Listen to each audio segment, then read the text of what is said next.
C'est Romy Sauvageau, donc de Kiffe ton chien, c'est ça, hein, Oui, qui est avec nous pour un sujet qui n'a jamais été abordé dans le groupe. C'est ce que je disais à Romy juste avant qu'on se connecte. J'ai assisté, moi, au webinaire de Romy l'année dernière, donc qui traite de ce sujet en particulier.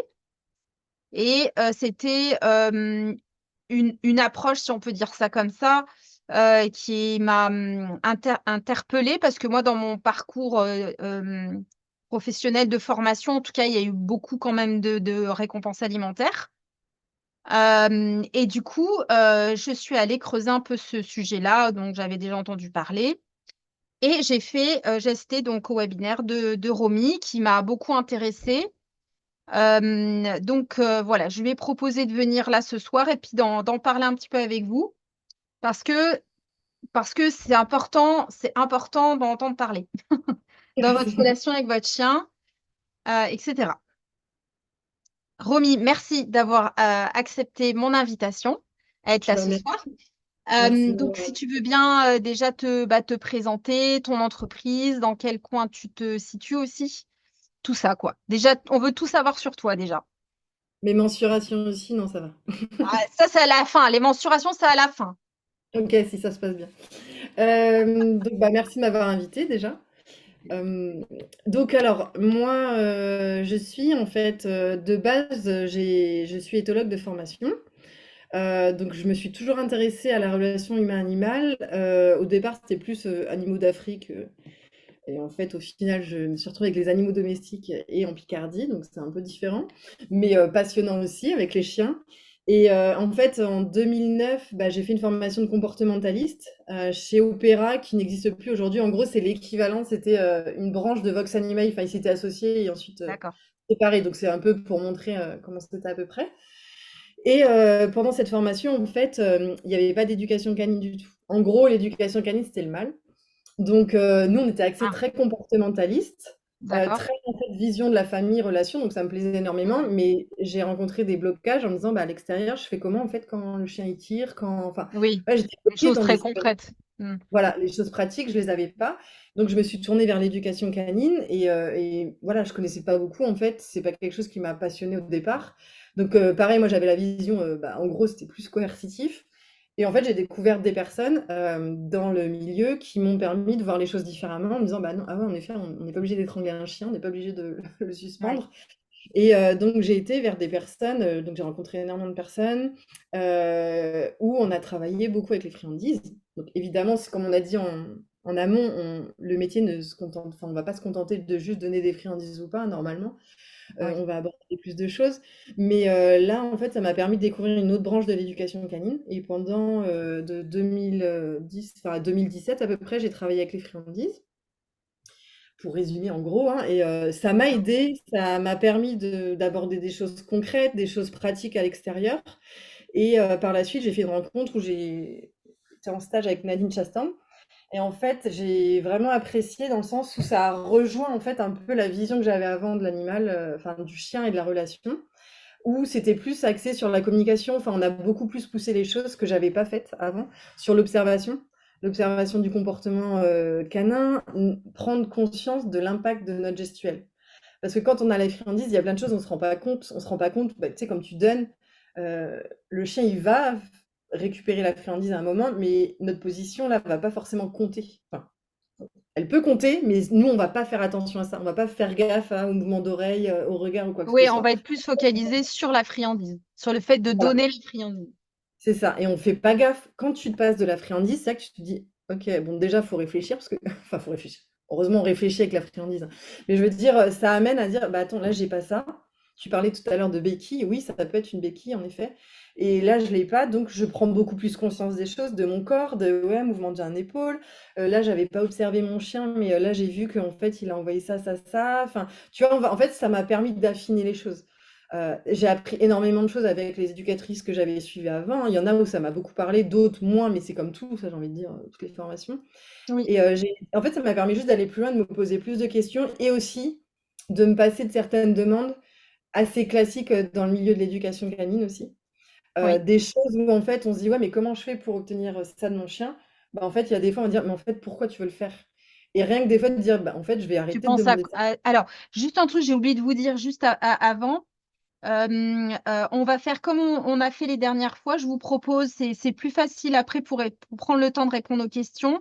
On va laisser Romy dérouler un petit peu son sujet. Je regarde le téléphone en même temps. Et vous notez les questions que vous avez envie de poser au fur et à mesure, parce que ça se trouve, elle va répondre au fur et à mesure à des questions que vous posez au début. Et à la fin du déroulé, vous poserez les questions et puis je les transmettrai à Romy. C'est plus facile comme ça parce qu'autrement, c'est plus compliqué de répondre au fur et à mesure. Elle arrivera peut-être pas à tout dire ce qu'elle a envie de dire. Voilà. Donc, prenez un stylo et une feuille et si vous voulez poser des questions, vous les posez quand on a fini le déroulé du sujet. Ça sera plus parlant plus sur les questions que vous avez à poser. Excuse-moi j'avais oublié de le dire. Pas de souci. Donc, tu disais à quel type de demande tu pensais que tu n'avais pas forcément envie de transmettre ou Qui pourquoi posait problème. tu n'avais Après, pas moi, avec envie? mon Oui. propre j'avais d'ailleurs mon propre chien qui était très, très craintif et dans la crainte, lui, ça se manifestait par des conduites agressives. C'était un golden, mais toute une histoire, hein, qui expliquait aussi les choses et puis, mes réactions qui expliquaient aussi certaines choses que j'avais, amplifiées sans le vouloir et en fait, il y a des choses, il prenait même pas la friandise, tellement en état de stress aussi. Mais il y avait des demandes, bah, rien que quand le chien, justement, il est en grande tension, des fois, j'avais plus appris à soit détourner. Bon, là, c'est pas forcément une demande, mais c'est des fois, regarde-moi, en fait. Mais en fait, en soi, c'est se dire, mais moi, je veux pas qu'il me regarde, là. Je veux qu'il apprenne à gérer la situation, par exemple. Je veux que dans la situation où il est en difficulté, alors c'est pas le mettre en immersion, on en reviendra après hein, dessus, Oui. mais c'est plus prendre conscience de l'environnement et pendant ce temps-là, en fait, d'analyser les choses, où on le met dans un environnement quand même assez sécure, même s'il est un peu sorti de sa zone de confort, mais dans le sens où il est peut-être un peu plus en tension, il observe, et rien que de le laisser observer, et pas de lui demander de me regarder, ou de laisser, parce que ça nécessite pas cette action-là, parce qu'il est pas non plus en train de déclencher ou de vouloir bouffer tout le monde. Bah, en fait, ça aussi, c'est vachement intéressant ce que tu dis. Bah, en fait, j'ai pas besoin qu'il me regarde. Enfin, j'ai pas besoin de. Tu vois, des fois, on dit look at me ou focus ou des choses comme ça sur l'humain. Bah, moi, Oui. en fait, je me suis rendu compte que. Alors, je le faisais pas forcément beaucoup, mais ça m'était déjà arrivé en fait. Et là, je me disais, mais en fait, c'est vrai que la demande, là, est-ce qu'elle a vraiment un sens? Bah, pas forcément. Enfin, en tout cas, pour le chien, qu'est-ce qu'il a besoin là? Peut-être c'est il a besoin de plus d'autonomie et de réaliser que de lui-même que, bah, en fait, là, il va se rendre compte qu'il se passe rien, qu'il y a pas de danger. Après, tu es garant de ça, normalement, tu veilles à l'environnement. Mais Oui. tu vois, des petites choses comme ça, après, il y a le truc tout con, je le faisais pas beaucoup au départ, après, bah, avec l'éducation, tu vois, les petits trucs, demande le assis. J'ai commencé ou même avec Léon, j'enseignais, tu vois, le truc, assis, les petits trucs comme ça et après, en fait, j'ai complètement arrêté. Même si j'en faisais pas en avance, mais il y a des fois, tu sais, c'était en mode automatique. Enfin, je sais pas, bah, ça fait partie du truc, on travaille Tu les répondais coups. à la demande, quoi. Ouais, et puis même moi, au départ, bah, tu sais, enfin, comme j'étais pas le du milieu, je suis tombée là-dedans, on m'avait montré ça, tu vois, bah, après, je Oui. l'avais proposé. Et Oui. après, tu te dis, ah non, en fait, j'ai pas besoin qu'il s'assoie, en fait, je m'en fous. Enfin, j'ai pas besoin de ça. Bah, Moi, c'est j'ai vrai besoin. que le assis, c'est quand même la position du chien éduqué, quoi. Voilà. Mais de toute façon, moi, j'ai Si deux. ton chien, il sait pas s'asseoir à la demande, il y a quand même un problème, quoi. Il a loupé Dans la- sa vie, quoi. Voilà, dans ce qu'on entend, en tout cas. En fait, c'est ça. Et en fait, bah, voilà, même quand je rédigeais des cours où tu regardes, tu prends une photo d'un chien, putain, il est assis, il est assis. Et en fait, tu analyses, tu dis, mais en fait, on a besoin de quoi? Oui, on a besoin de choses. On a besoin qu'il puisse écouter, nous écouter, mais on a besoin aussi de l'écouter. On a besoin qu'il attende un moment, je sais rien, enfin, mais en fait, on a besoin d'une demande précise. Le assis, le problème, c'est que ça recouvrait un peu tout, enfin, un peu tout et n'importe quoi dans certains cas, pour ma part. Et puis pour ce que j'ai pu constater dans d'autres cas, des fois aussi, hein, sans le vouloir, tu vois, c'est pas conscient, mais en fait, on le met parce que ça permet de contrôler le chien. On met pas le mot contrôle dessus, mais on dit ouais, mais moi ça me sécurise ou ça sécurise les autres. Ouais, mais le chien, qu'est-ce qu'il en est pour lui? Là, il est pas à l'aise, le fait de mettre assis, qu'est-ce qu'il en est pour lui en fait? On va dire Est-ce oui, que mais je ça le fais veut avec dire que quelque part, du coup, si tu n'as pas de récompense alimentaire, c'est quelque chose que le chien ne fera pas, en fait? ou déjà. Tu veux dire le assis? Hmm. Bah, en fait, déjà oui, comme déjà t'as pas la friandise. En général, si on s'en sert, bah, il y a 2 approches. C'est soit, avec la friandise ou soit le coercitif. Évidemment, c'est pas le coercitif. Mais oui, le chien, il va pas s'asseoir de lui-même et puis, en fait, il y a moins de sens. Là, il peut vouloir le faire parce que, bah, derrière, il y a quelque chose qui peut tomber. Alors on va dire: «Oui, mais c'est pas du leurre». Oui, mais derrière, au bout d'un moment, il sait que quand il y a quelque chose, il y a une récompense, la récompense alimentaire, le chien peut faire des choses. D'accord? Au bout d'un moment, on voit même des chiens Oui, qui il peut être proposent tout et n'importe conditionné quoi, à tu vois? s'asseoir et à savoir que quand il s'assoit, il va y avoir de la nourriture. Du Alors que coup, le fait là, de fondamentalement, il est naturel, quoi. C'est-à-dire, de enfin, quoi? naturel, je veux dire, il est authentique. C'est-à-dire qu'il n'y a pas quelque chose qui pourrait faire qu'il a un comportement qu'il n'aurait pas s'il n'avait pas déjà été nourri ou en tout cas obtenu une récompense alimentaire en ayant ce comportement-là. En fait, c'est ça, c'est exactement ce que tu dis, c'est alors plus ou moins naturel ou authentique, évidemment, on a toujours notre influence, toujours on peut demander des choses. On verra que derrière, on va demander des choses, c'est juste Oui, qu'on va récompenser d'une manière différente. Et là, en fait, le fait de se passer de ça, tu vas aussi observer beaucoup plus son corps. Tu veux pas qu'il se mette assis, bah déjà, enfin, tu veux pas, c'est juste qu'on veut pas lui demander qu'il se mette assis. Par oui, exemple, il attend, il observe, et bah, tu vas avoir le port de queue, tu vas analyser aussi la tension dans le corps, au niveau de la respiration, le port des oreilles. Tu vois, en fait, tu vas te focus beaucoup plus sur l'observation et tu vas te rendre compte dans quel état il est. Si tu le mets assis, par exemple, dans une situation, bah, tu sais, enfin, ça, comment dire, ça va cacher un peu. Ça peut cacher un peu, son état émotionnel dans le sens où on va moins avoir d'indices sur le corps, en fait. Et c'est ça, en fait, le fait de s'en passer, bah, tu analyses beaucoup plus les choses.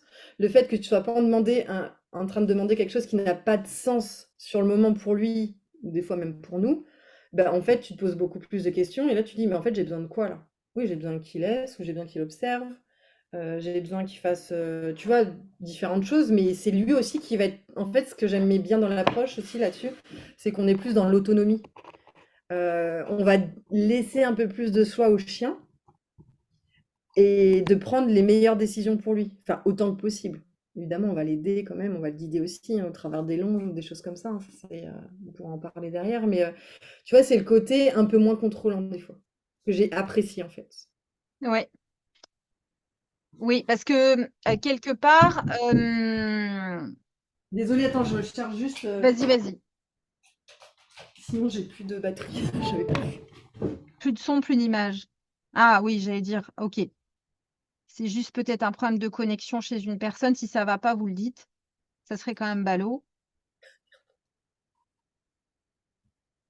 Ok, donc ça veut dire qu'aujourd'hui, dans ton métier, tu n'utilises plus du tout la nourriture?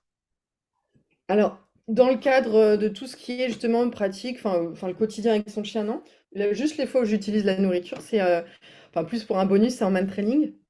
J'ai été formée comme ça où à D'accord. la fin de la piste, le chien, quand il trouve, la personne, il y a une association qui est faite et en fait, il va trouver, la friandi alors, l'idée, c'est là aussi, si le chien, il est pas en capacité parce qu'il a peur, il peut pas s'approcher de la personne, on va certainement pas le leurrer ou l'appeler ou l'inciter à y aller. C'est, s'il y a besoin, on va mettre beaucoup plus loin la friandise par rapport à la victime qui est cachée. Enfin, tu vois, c'est vraiment respecter aussi lui ce qu'il envoie comme signal en disant non, là il est pas en capacité et je vais pas le forcer à y aller avec cette fameuse friandise. Bon, il y a des chiens qui n'iront pas dans tous les cas parce que trop de stress. Et Oui. d'autres, il y en a, et c'est ça aussi, et que j'ai pu faire moi avec certains chiens et sûrement avec mon chien, que des fois, en fait, sans le vouloir, avec la nourriture, je l'ai peut-être amené en dehors des zones dans lesquelles il aurait été s'il n'y avait pas eu la nourriture. Parce que si je l'avais laissé peut-être plus observer, moins se focus ou avoir ça en tête, moins être excité, parce que pour certains chiens, la nourriture, ça les excitait aussi. J'avais pu le constater avec mes clients. Et en fait, il y avait pas ce conflit de motivation. Le fait de t'en passer, tu as pas ce conflit de motivation. Alors que si tu as la nourriture quand même à un moment il y a un enjeu, le chien, en fait, il peut enfin, dépasser, comment dire, se dépasser, mais de pas forcément en être conscient. Tu vois, c'est comme toi, enfin, moi j'adore le chocolat. Tu vas m'attirer dans un truc où je vais être en stress, mais si je vois la boîte de chocolatier, bah, ça se trouve, je vais y aller, je vais dire putain, je vais la suivre, j'ai trop faim et tout. Mais sauf que derrière, après, je vais arriver dans la zone, j'ai fini mes chocolatiers. Putain, qu'est-ce que j'ai fait? Je me suis pas rendu compte de ce que j'ai fait. Alors après, on va me dire oui, mais il y a une question de récompense, de timing, tu vois, de fait de différencier le leurre et la récompense classique, enfin, quand il y a une action. Mais là, c'est vraiment de se dire, comme tu te passes de ça, t'as plus d'enjeu et en fait, t'es focus sur toi, ton chien et à la limite la longe quand on a besoin et tout. Mais en fait, je trouve que ça permet de se poser davantage de questions et que le chien, en fait, il soit plus acteur de ses décisions aussi, sans avoir une influence derrière, je trouve. Oui. Je sais pas si- C'est-à-dire qu'il ne propose pas des comportements pour, dans l'espoir, d'obtenir en fait, une récompense, alimentaire. Ouais. Du coup, j'imagine que il y a une gestion aussi de l'environnement qui est plus fine. Peut-être que quand tu sais, ça m'est arrivé quand je faisais encore la prestation à domicile et qu'on travaille par exemple la réactivité, euh, de demander à des clients de venir sans nourriture sur eux. Quand on allait dans un parc, par exemple, pour travailler à distance de croisement de chiens. Mhm. Et parce qu'en fait, je trouvais que le fait que le chien sache qu'on ait de la nourriture sur nous, enfin, que le propriétaire ait de la nourriture sur lui, ça pouvait faire croire que le chien avait progressé. Fondamentalement, je veux dire qu'il était plus à l'aise avec ce qui était en train de se passer. Alors qu'en fait, il y avait une forme de conditionnement lié au fait que l'exercice avait forcément été répété, qu'il savait qu'il allait avoir de la nourriture et que finalement, on n'était pas dans un contexte habituel. Et le fait de ne pas avoir de nourriture, ben, d'un seul coup, des fois, ben, tu pas de nourriture, tu es obligé de faire 2 mètres en arrière, en fait, par rapport à la dernière fois où, en fait, avec la nourriture, c'était nickel et sans avoir de nourriture dans la main, hein, en ayant sans leurrer, comme tu dis. Je sais pas si tout le monde sait ce que ça veut dire que leurrer. Leurrer, c'est-à-dire qu'on va montrer la nourriture, le chien va avoir la nourriture dans notre main. Donc là, voilà, c'est vraiment le chien suit la nourriture, alors que le renforcement avec de la nourriture, c'est mon chien a le comportement que j'attends, je vais féliciter et je vais donner la récompense derrière. Donc là, la récompense est dans la poche, elle aveugle pas le chien, elle l'a pas devant le nez, mais par contre, le chien sait très bien qu'on l'a sur nous et il connaît l'exercice en fait. Donc, moi, ce que j'ai pu remarquer en tout cas, c'est que finalement, ça pouvait un peu fausser dans le cadre, en tout cas, du travail de la réactivité, par exemple, hein, mais il y a certainement d'autres domaines aussi, où finalement, fondamentalement, le chien n'en était pas là sans nourriture. Donc, finalement, il en était vraiment pas là lui-même, en fait, dans sa progression personnelle, on va dire.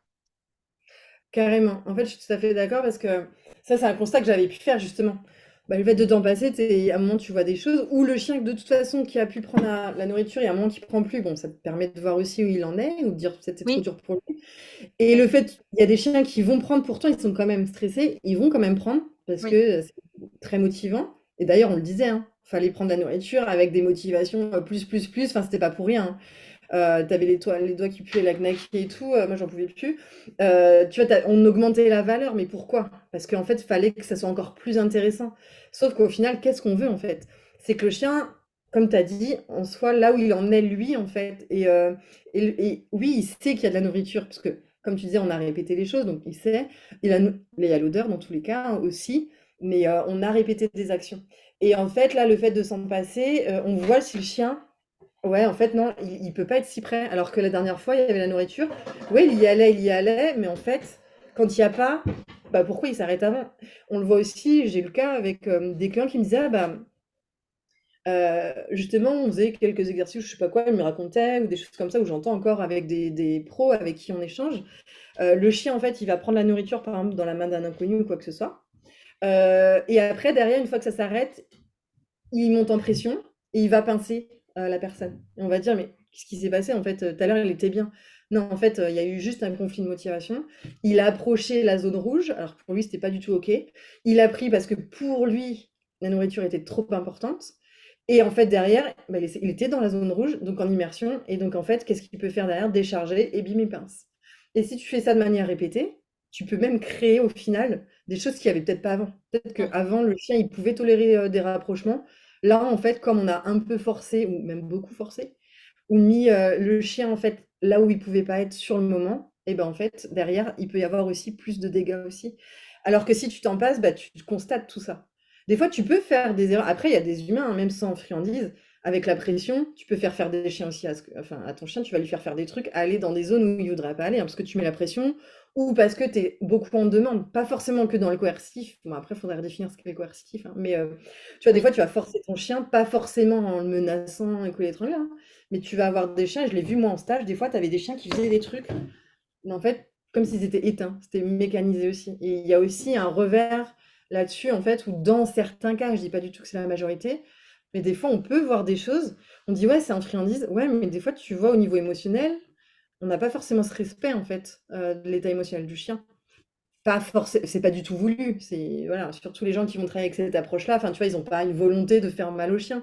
Non. Mais sans le vouloir, en fait, on va pas se rendre compte, comme moi j'ai pu faire des fois, où j'ai mis des chiens, ça se trouve enfin ça se trouve, enfin oui sûrement, en zone, alors peut-être pas immersion totale, mais dans des zones, super inconfortables, alors qu'en fait, lui, il avait besoin d'autre chose. Et après, bah, on va insister, on va devoir le gaver, enfin gaver. Tu vois, bah, des fois oui, hein, des fois tu vas le gaver aussi. Et en fait, tu te dis, bah non, mais à un moment, il y a un bug. Et à un moment où, tu vois, il y a trop, enfin, ça part un peu trop dans l'extrême, où des fois, c'est, oui, mais en fait, quand j'ai pas la friandise, bah, on n'évolue pas. Bah, ça veut dire qu'il y a un truc qui va pas. Donc, c'est pour ça qu'on parlait d'environnement de gestion. Oui, tu vas observer, et des fois, comme t'es pas focus sur ta nourriture et à quel moment tu dois bien donner la nourriture, tu observes ton chien, tu observes son attitude et tu observes l'environnement. Et en fait, là, en fait, bah, t'es normal, t'es beaucoup plus alerte que si tu dois en plus te concentrer sur la nourriture à donner au moment, c'est en plus plus galère, quoi. Oui, ça Moi, demande, j'ai fait ça de la plus gé simple. de l'apprentissage même pour l'humain, hein, clairement. Est-ce que tu peux juste expliquer ce que c'est, qu'un conflit de motivation? Alors, en fait, conflit de motivation, en gros, alors, je sais pas si je vais avoir les bons mots pour expliquer tout ça, mais parfois le Dis-moi chien, les en plus fait, il va simples. avoir. Ouais, en fait, le chien, par exemple, lui, il a besoin de rester dans une zone. Parce qu'on parlait de réactivité, par exemple, enfin réactivité, surréactivité, on va dire, enfin le chien qui réagit de manière excessive. Le chien, en fait, lui, dans son besoin, c'est quoi? C'est de rester dans une zone à une distance pour pouvoir observer. Et là, il est bien, donc il est relativement bien. Là, en fait, lui, il a besoin de soi, il va demander ça. Le problème, c'est que si en face, on lui propose une fameuse motivation comme la nourriture, ben, en gros, il est entre les deux, il dit, putain, en fait, je suis bien là, mais en même temps, ça là-bas, ça m'attire, donc la fameuse nourriture. Donc c'est une motivation aussi, mais en même temps, enfin, tu vois, j'ai envie d'y aller, mais en même temps, je suis bien là. En fait, il va être entre le cul entre deux chaises presque, Oui, et donc c'est ultra inconfortable. Il est pas maître vraiment de lui-même. On peut l'expérimenter pour nous d'ailleurs. Enfin, tu vois, quand tu es entre deux trucs, c'est pas fluide, c'est pas clair, c'est pas oui, cohérent, c'est super inconfortable. Et derrière, tu dis, j'ai fait un truc. Et après, même, tu peux le regretter en disant, putain, pourquoi j'ai fait ça en fait?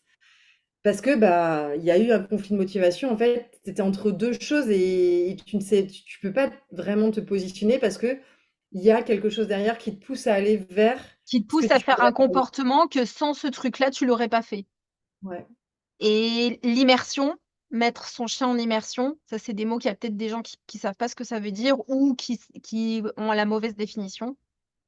Alors, l'immersion, en gros, ça va être dans une zone, on va dire, une zone où le chien, en fait, il est plus en capacité de réfléchir, plus en capacité de prendre des actions enfin, bonnes pour lui. En gros, son état émotionnel est trop intense pour pouvoir faire des choses. C'est comme nous. Enfin, tu vois, si là, j'arrive à te parler parce que j'arrive à me gérer, il y a quelques années en amont, j'aurais pas fait ça, en fait. J'aurais pas pu te parler là en live en mode maintenant, bah non, avec les expériences, j'arrive à le faire. Alors qu'avant, c'était pas possible. Avant, j'étais en immersion. Là, en fait, les expériences ont fait que j'ai progressé en sortant en fait de ma zone verte. J'étais en zone orange, mais jamais en zone rouge. Enfin, jamais. Peut-être j'étais en zone rouge, mais en tout cas pas suffisamment impactante pour que ça me. Pour t'empêcher de parler, pour te Et donc, c'est vraiment ce côté-là et l'immersion. Bah, avec la friandise, sans le vouloir, des fois, on peut mettre des chiens en immersion. Et ces fameux chiens-là, comme je disais, qui va pincer derrière ou qui va, en fait, pendant un exercice, scanaliser, être contrôlé. Donc, on va penser qu'il se gère et tout. Et sauf qu'après, hop, ça se termine, bim, le chien, il se met à sauter partout. Nanana. En fait, on va être au final encore plus dans le contrôle. Alors que si tu te passes de tout ça et que tu es plus dans l'observation, tu te dis, bah là, mon chien, il a besoin de quoi? Qu'est-ce que ça veut dire son état émotionnel là? Dans quel état il est? Qu'est-ce qu'il a besoin de faire? Et ben, je vais le laisser dans cette zone-là ou le faire sortir un petit peu de cette zone, peut-être en orientant par exemple mes épaules dans une direction aussi pour qu'il puisse quand même pouvoir observer, prendre en compte l'environnement.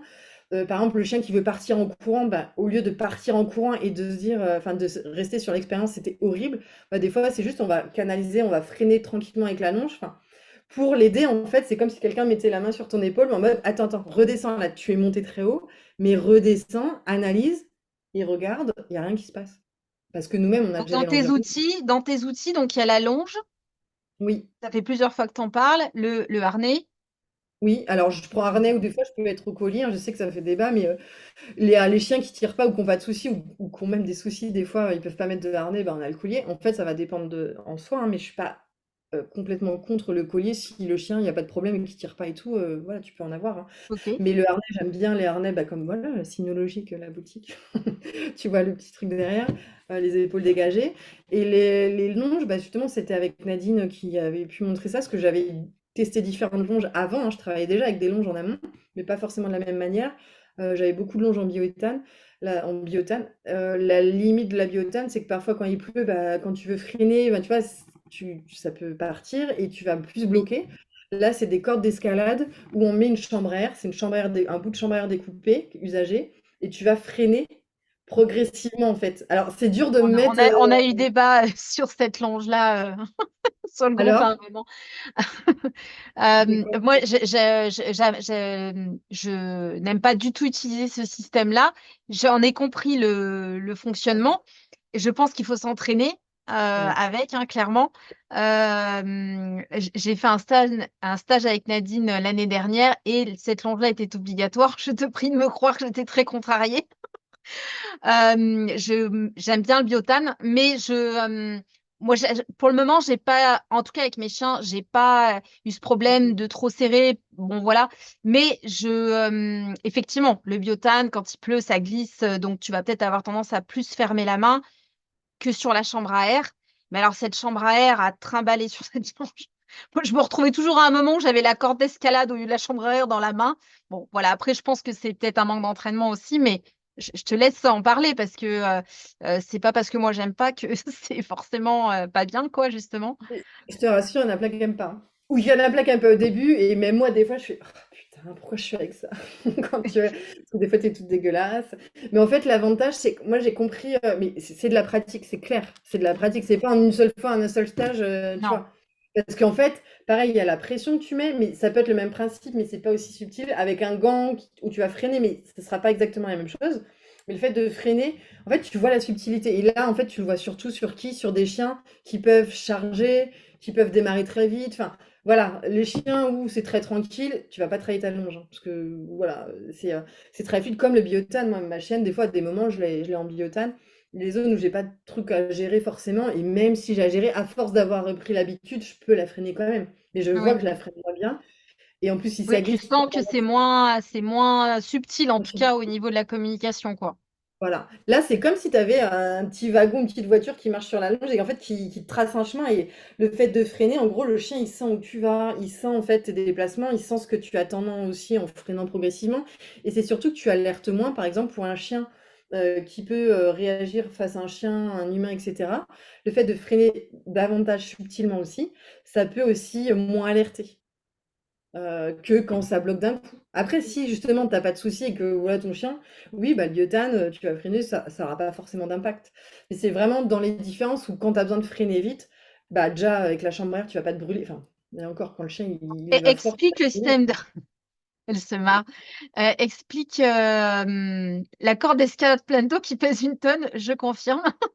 Non, Non, mais explique le principe, parce qu'il y en a qui connaissent pas, je pense, le principe juste de la corde d'escalade et de la chambre à air. Parce que s'il y en a qui connaissent pas, ils voient pas du tout de quoi on parle, en Enfin, fait. alors l'idée, j'avais une vidéo. Attends, non, je l'ai plus là. Attends. Non, je l'ai pas là.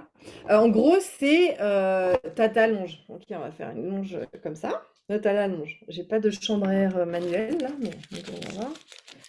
Imagine ta chambre à air. Putain, faut y aller. C'est plus facile de faire une démo en live, hein. Enfin, en live, en Tu direct. m'étonnes. Oui, en vrai, quoi. Voilà. Bon, là, imagine, c'est ma chambre à air qu'elle a. En gros, c'est un bout de chambre à air qui va être placé là. Blanc sur blanc, c'est très pratique. En gros, je l'ai là ici. En fait, ma chambre à air, elle va être entre mon doigt et l'index pour pouvoir en fait freiner progressivement. La corde d'escalade, pourquoi elle est utile? C'est qu'elle est ronde déjà. Donc ça aide par rapport à la longe plate, par exemple, des chevaux qui est beaucoup plus lourde aussi, ça peut être plus pratique. Et en fait, on va freiner progressivement et en fait, tu vas te servir. Mais les cavaliers, s'il y a des cavaliers, ils vont savoir de quoi je parle. Parce que tous les cavaliers que j'ai en clientèle, ils disent, ah, mais c'est comme quand on a le cheval, où on est au sol, on se sert beaucoup de nos épaules. On va en fait amener le cheval si on veut aller sur la droite. Tu vois, tu vas mettre ton corps en direction de là où tu veux aller et tu vas aspirer. En gros, la chambre à air, c'est pour pouvoir aspirer et pas freiner de manière brutale. Et en fait, tu vas vraiment amener le chien à suivre tes mouvements, tes déplacements, sans avoir à tirer aussi. En fait, la main, elle est sur la chambre, elle tient la chambre à air et la chambre à air sert à bah, pas se cramer la main en fait sur la corde d'escalade, quoi, tout simplement, et à faire une sorte de rail sur la sur la corde d'escalade pour ralentir le chien quand c'est nécessaire.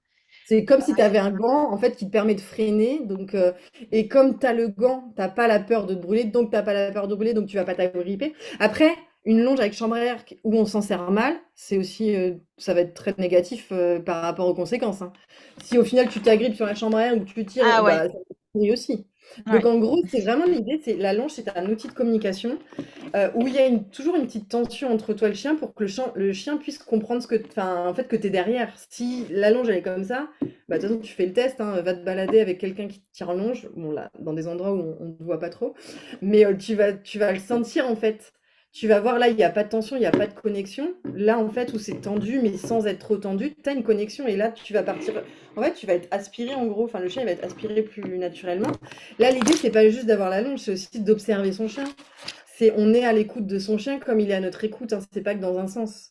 Et c'est aussi comprendre, mon chien il tire, ouais, mais pourquoi? En fait, c'est se poser les questions, pourquoi mon chien fait ça? C'est pas juste, je me sers de la longe et je freine. Ouais, mais si ton chien il charge les autres chiens, pourquoi? Parce qu'il manque de contact? Est-ce Oui, qu'il a un oui, besoin d'aller voir des chiens? Enfin, tu vois, oui, toujours trouver la raison en fait. bien sûr. Là, c'est des C'est outils, mais juste un outil, c'est un outil qui vous permet de sécuriser l'environnement, comme n'importe quelle longe à la base, mais aussi de communiquer avec le chien en étant derrière, en fait. carrément. Tu fais juste comme ça, en y pensant, tu proposes des formations, enfin des stages de gestion de longe. Alors, c'est Ça pas existe, ça?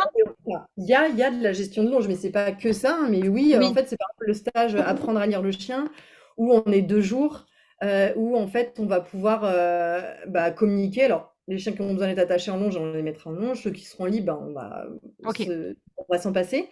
Et sinon, il y a le stage affiner la pratique pour les professionnels, où on l'aborde aussi. d'accord, Donc, ok. il y a moyen. Et après, j'ai même des confrères concerts. Si les gens veulent aller plus loin, je pourrais donner des noms ou qui travaillent avec si les gens ont envie de tester, parce que c'est sûr que c'est pas à distance qu'on se rend compte. Mais Oui, là, oui, oui, c'est essaye d'avoir juste le en. principe. Non, mais ça euh, permet de l'évoquer. Après, les gens iront creuser si le sujet les interpelle.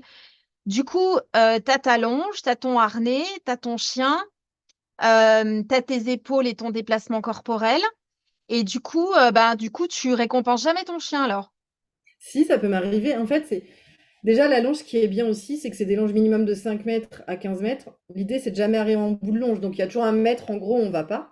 Parce que sinon, ça fait comme une laisse classique. Si tu es en bout de laisse, à un moment, le chien il tire, bah, toi, tu es à l'autre bout et en fait, tu es bloqué. Le fait de ne pas aller en bout, ça te permet d'avoir de la marge en fait pour pouvoir rembobiner. L'idée, c'est que en fait, la laisse, comme elle traîne jamais au sol entre toi et lui, tu es toujours en communication, tu vas rembobiner, etc.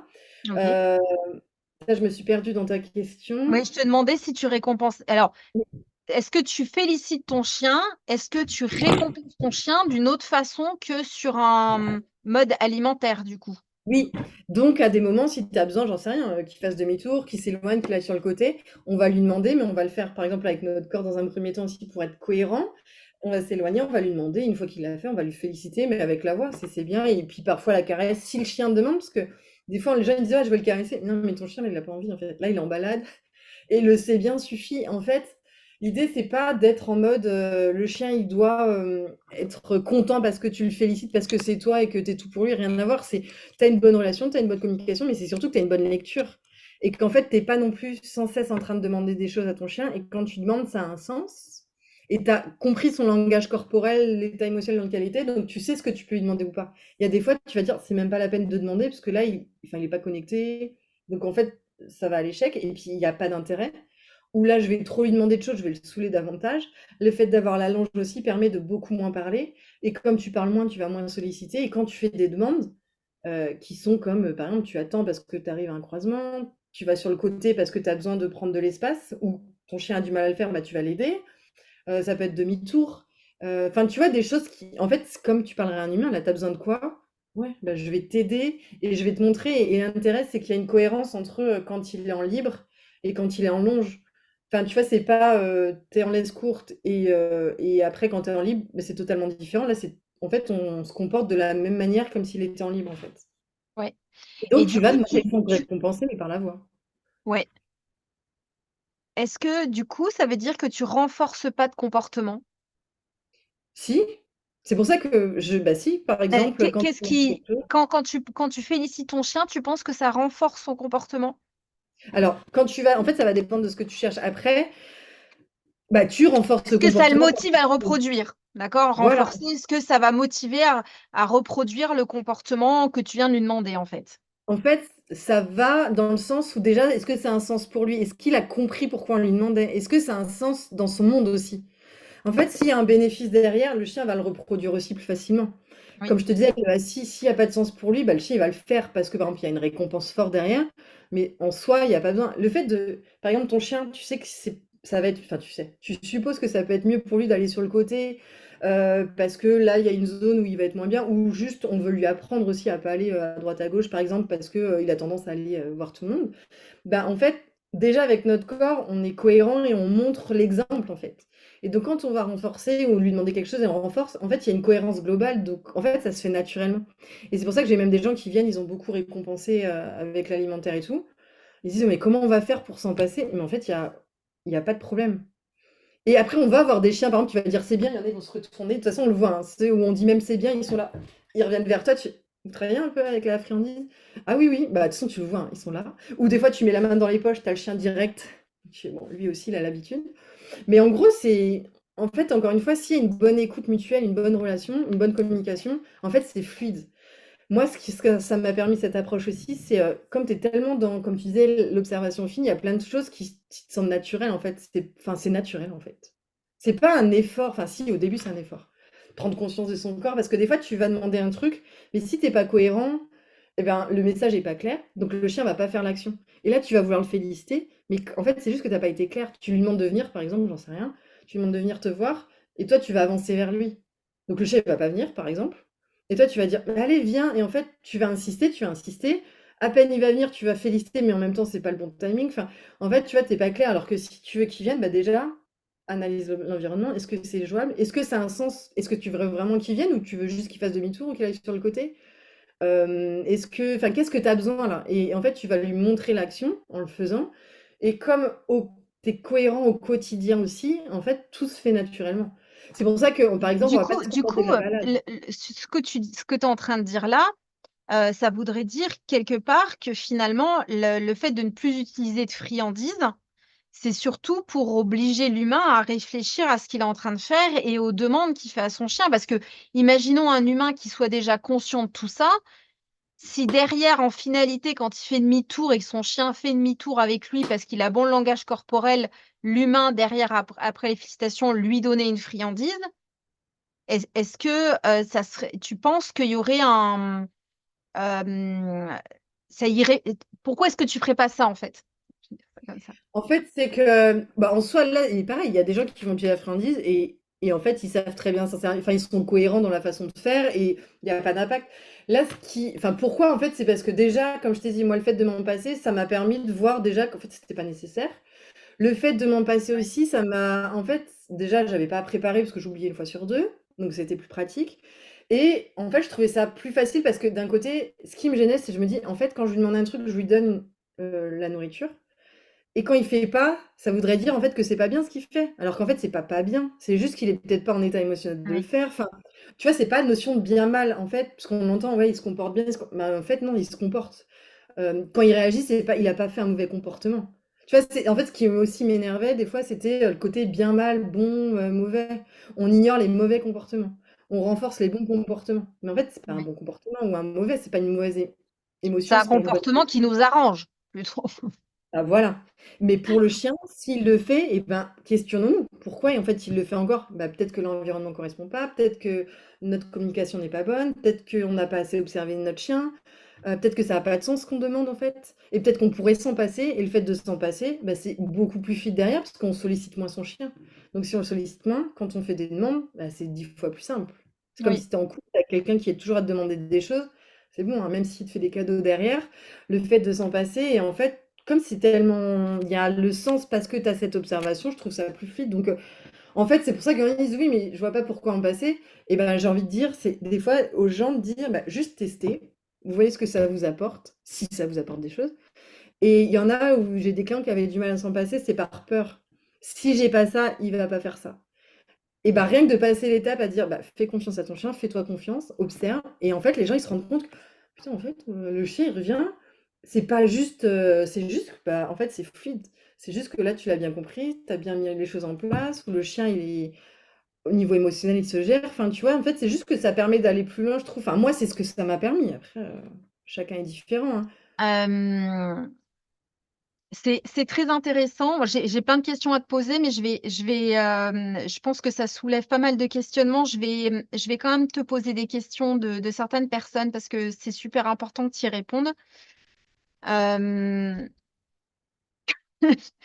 on va y venir. Kanye dit comment sevrer mon chien? Attends, Il y attends. a des Je hôpitaux pour remonte ça. un petit peu parce que du coup, vous avez quand même parlé. Alors oui, donc là, Cathy, tu vois la longe avec la chambre à air. Après, j'avais trouvé une vidéo qui montrait ce que c'était. On pourra en remettre une pour que vous ayez un visuel au moins, mais après, effectivement, ça c'est vraiment de la pratique. Faut y aller être sur le terrain avec quelqu'un qui maîtrise pour apprendre en fait. Sur Instagram, j'avais dû mettre des petites vidéos, partager des Tu en choses. as toi sur ton compte? Faudrait que je revoie. Et puis sinon, des collègues, il faudrait que je. Mais je pense qu'il y en a qui ont partagé. Alors, j'ai Anne-Claire qui dit, finalement, ne pas avoir de friandises, n'est-ce pas favoriser les autocontrôles du chien? Une bonne remarque, en fait. Oui, Bah oui, parce qu'en fait, encore une fois, là, l'idée de se passer de ça, c'est que d'être moins dans le contrôle au final.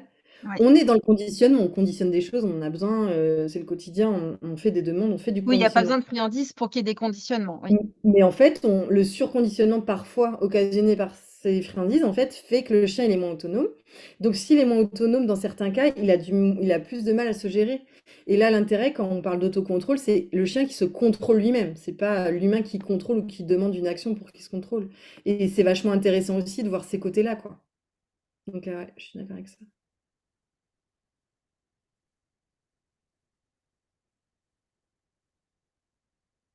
ah bah Anne-Claire, elle est bien Anne-Claire. Elle dit, j'utilise les mitaines de Fiona et la longe encore d'escalade. J'ai des mitaines dans la boutique avec, voilà, il fallait que je la place, avec un truc antidérapant à l'intérieur. Je ne sais pas si ça change d'avec la chambre à air. S'il y en a qui testent la chambre à air et les mitaines, ça pourrait être intéressant de faire un comparatif sur la J'ai des clients sensibilité. qui l'avaient fait parce que j'avais une cliente, justement, elle avait du mal à, tu sais, à presser. Ah Donc, oui, elle, il fallait des gants. Bah, elle arrivait à gérer quand même. Donc, après, faudrait faire des tests, oui, voilà, en fonction, hein, oui, après, c'est peut-être aussi personnel. il faut Comme s'adapter aussi, hein. Voilà, la personne qui a du oui, mal à freiner, ça peut être utile aussi. Donc, faut que la personne, elle se sente à l'aise avec et qu'elle sente les ressentis derrière, vraiment au travers de la longe. C'est vraiment des ressentis, hein. ouais. Oui, souvent je disais, il faut que tu sois dans ta longe, il faut que tu sois dans ta main. En Oui, c'est fait, tu vrai. es dans ta main, t'as ta conscience dans ta main. C'est pour ça que c'est bien et on invite, nous, on le fait quand on fait les formations, c'est on demande à un humain, tiens la longe, mets-la sur ton épaule ou dans la main Ouais. et l'autre personne fait. Et en fait, tu fais le chien et tu fais l'humain C'est et tu sens tout. l'idéal, ouais. Et là, en fait, il faut le faire parce que sinon, tu sens pas. Moi, mes clients, à chaque fois, je leur fais faire, je leur fais tenir. Ouais. Et en fait, tu fais. Et sinon, tu ressens pas. Enfin, tu vois, bah, comme là, le Ouais. webinaire, on va faire ressentir Ah les bah choses. non, ouais, là. Et oui, en club canin, dit Cathy, pour apprendre la marche en laisse sans tirer, il demande d'avoir la friandise sous la truffe et les poches pleines de friandises. Ouais. Donc, par exemple, Romy, il y a quelqu'un qui vient te voir avec son chiot de 3 mois, tout neuf, tout va bien. Globalement, il veut juste mettre en place des apprentissages avec son chien. Là, par exemple, du coup, l'humain te demande de lui apprendre la marche en laisse avec son chien pour pas que son chien tire par la suite. Grossièrement, globalement, quels vont être tes conseils donc sans nourriture? Donc, déjà, je vais observer le chiot pour être sûr que tout va bien, qu'il est tout neuf, comme tu dis et Oui, tout. Observer, vraiment analyser. En fait, toujours me dire si le chien il tire déjà un peu, ça va être me questionner est-ce que c'est l'excitation? Est-ce qu'il est assez promené? En fait, me poser déjà les questions sur la balade, déjà ses besoins au quotidien, comment ils sont comblés. Être sûr que le matériel soit adapté.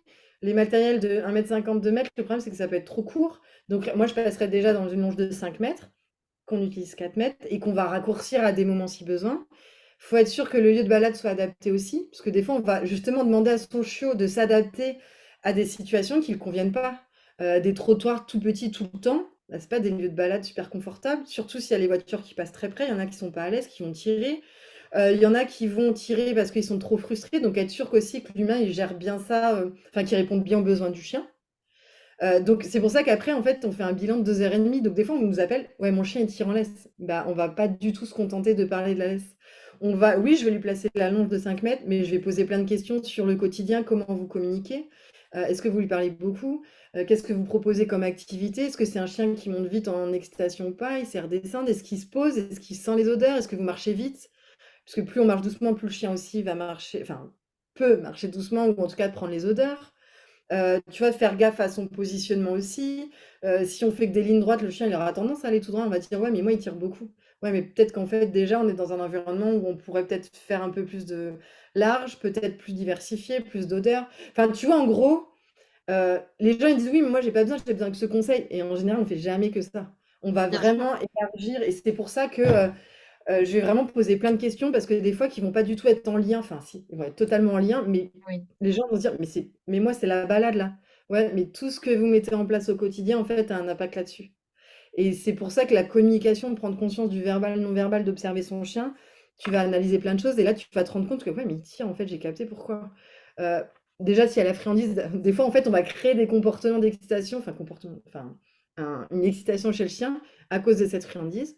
Si déjà il y a pas la friandise et que le chien il est pas, tu sais, il est moins sur la bouffe, beh, il va plus se canaliser aussi. Il va être plus dans la réflexion, plus dans la prise de décision et toi, tu vas vraiment faire gaffe aussi à comment tu vas gérer la longe et c'est pour ça que la base déjà, c'est de faire gaffe au matériel aussi, parce que plein de fois, c'est que la laisse, elle est trop courte et rien que de rajouter de la longueur, les gens, ils disent: «Ouais, mais il va tirer davantage». Bah non, tu lui donnes juste plus de liberté, plus de choix et le choix, il est essentiel dans la vie du chien et en fait, si au quotidien, il y a aussi ça, bah, il y a un équilibre et ben, oui, le chien, il va faire des compromis et que même si un jour on a besoin de rétrécir un peu plus, ça va être OK parce que c'est pas tout le temps. Tandis que si tu lui demandes d'être dans 2 mètres tout le temps, c'est vachement d'effort parce qu'en fait, ton chien, il fait 3 pas, il est déjà devant et en fait, tu vas dire: «Ouais, non, je veux pas qu'il tire». Ouais, bah, en fait, tu vas faire beaucoup de contraintes alors que si tu fais un équilibre et que tu es plus souple et que tu as un peu plus de lâcher prise, en fait, ça roule encore mieux, je trouve. Euh, En fait, du coup, Cathy, ce que vient de dire Romy, c'est tout l'inverse de ce qu'on peut voir parfois en club canin. Je ne veux pas mettre évidemment tous les clubs canins dans le même panier, mais ça reste quand même, pour moi, pour les apprentissages, un level 10 pour un chien, en fait, puisque c'est là où il y aura le plus de distractions. En admettant que le chien soit à peu près à l'aise dans cet environnement-là, et qu'il soit à une période de sa vie où il a très envie d'aller voir ses congénères, où il adore les humains, et ben, c'est l'endroit où il y a plein d'humains, où il y a plein de chiens, où il y a plein de bruit. Enfin, c'est quand même un environnement hyper riche.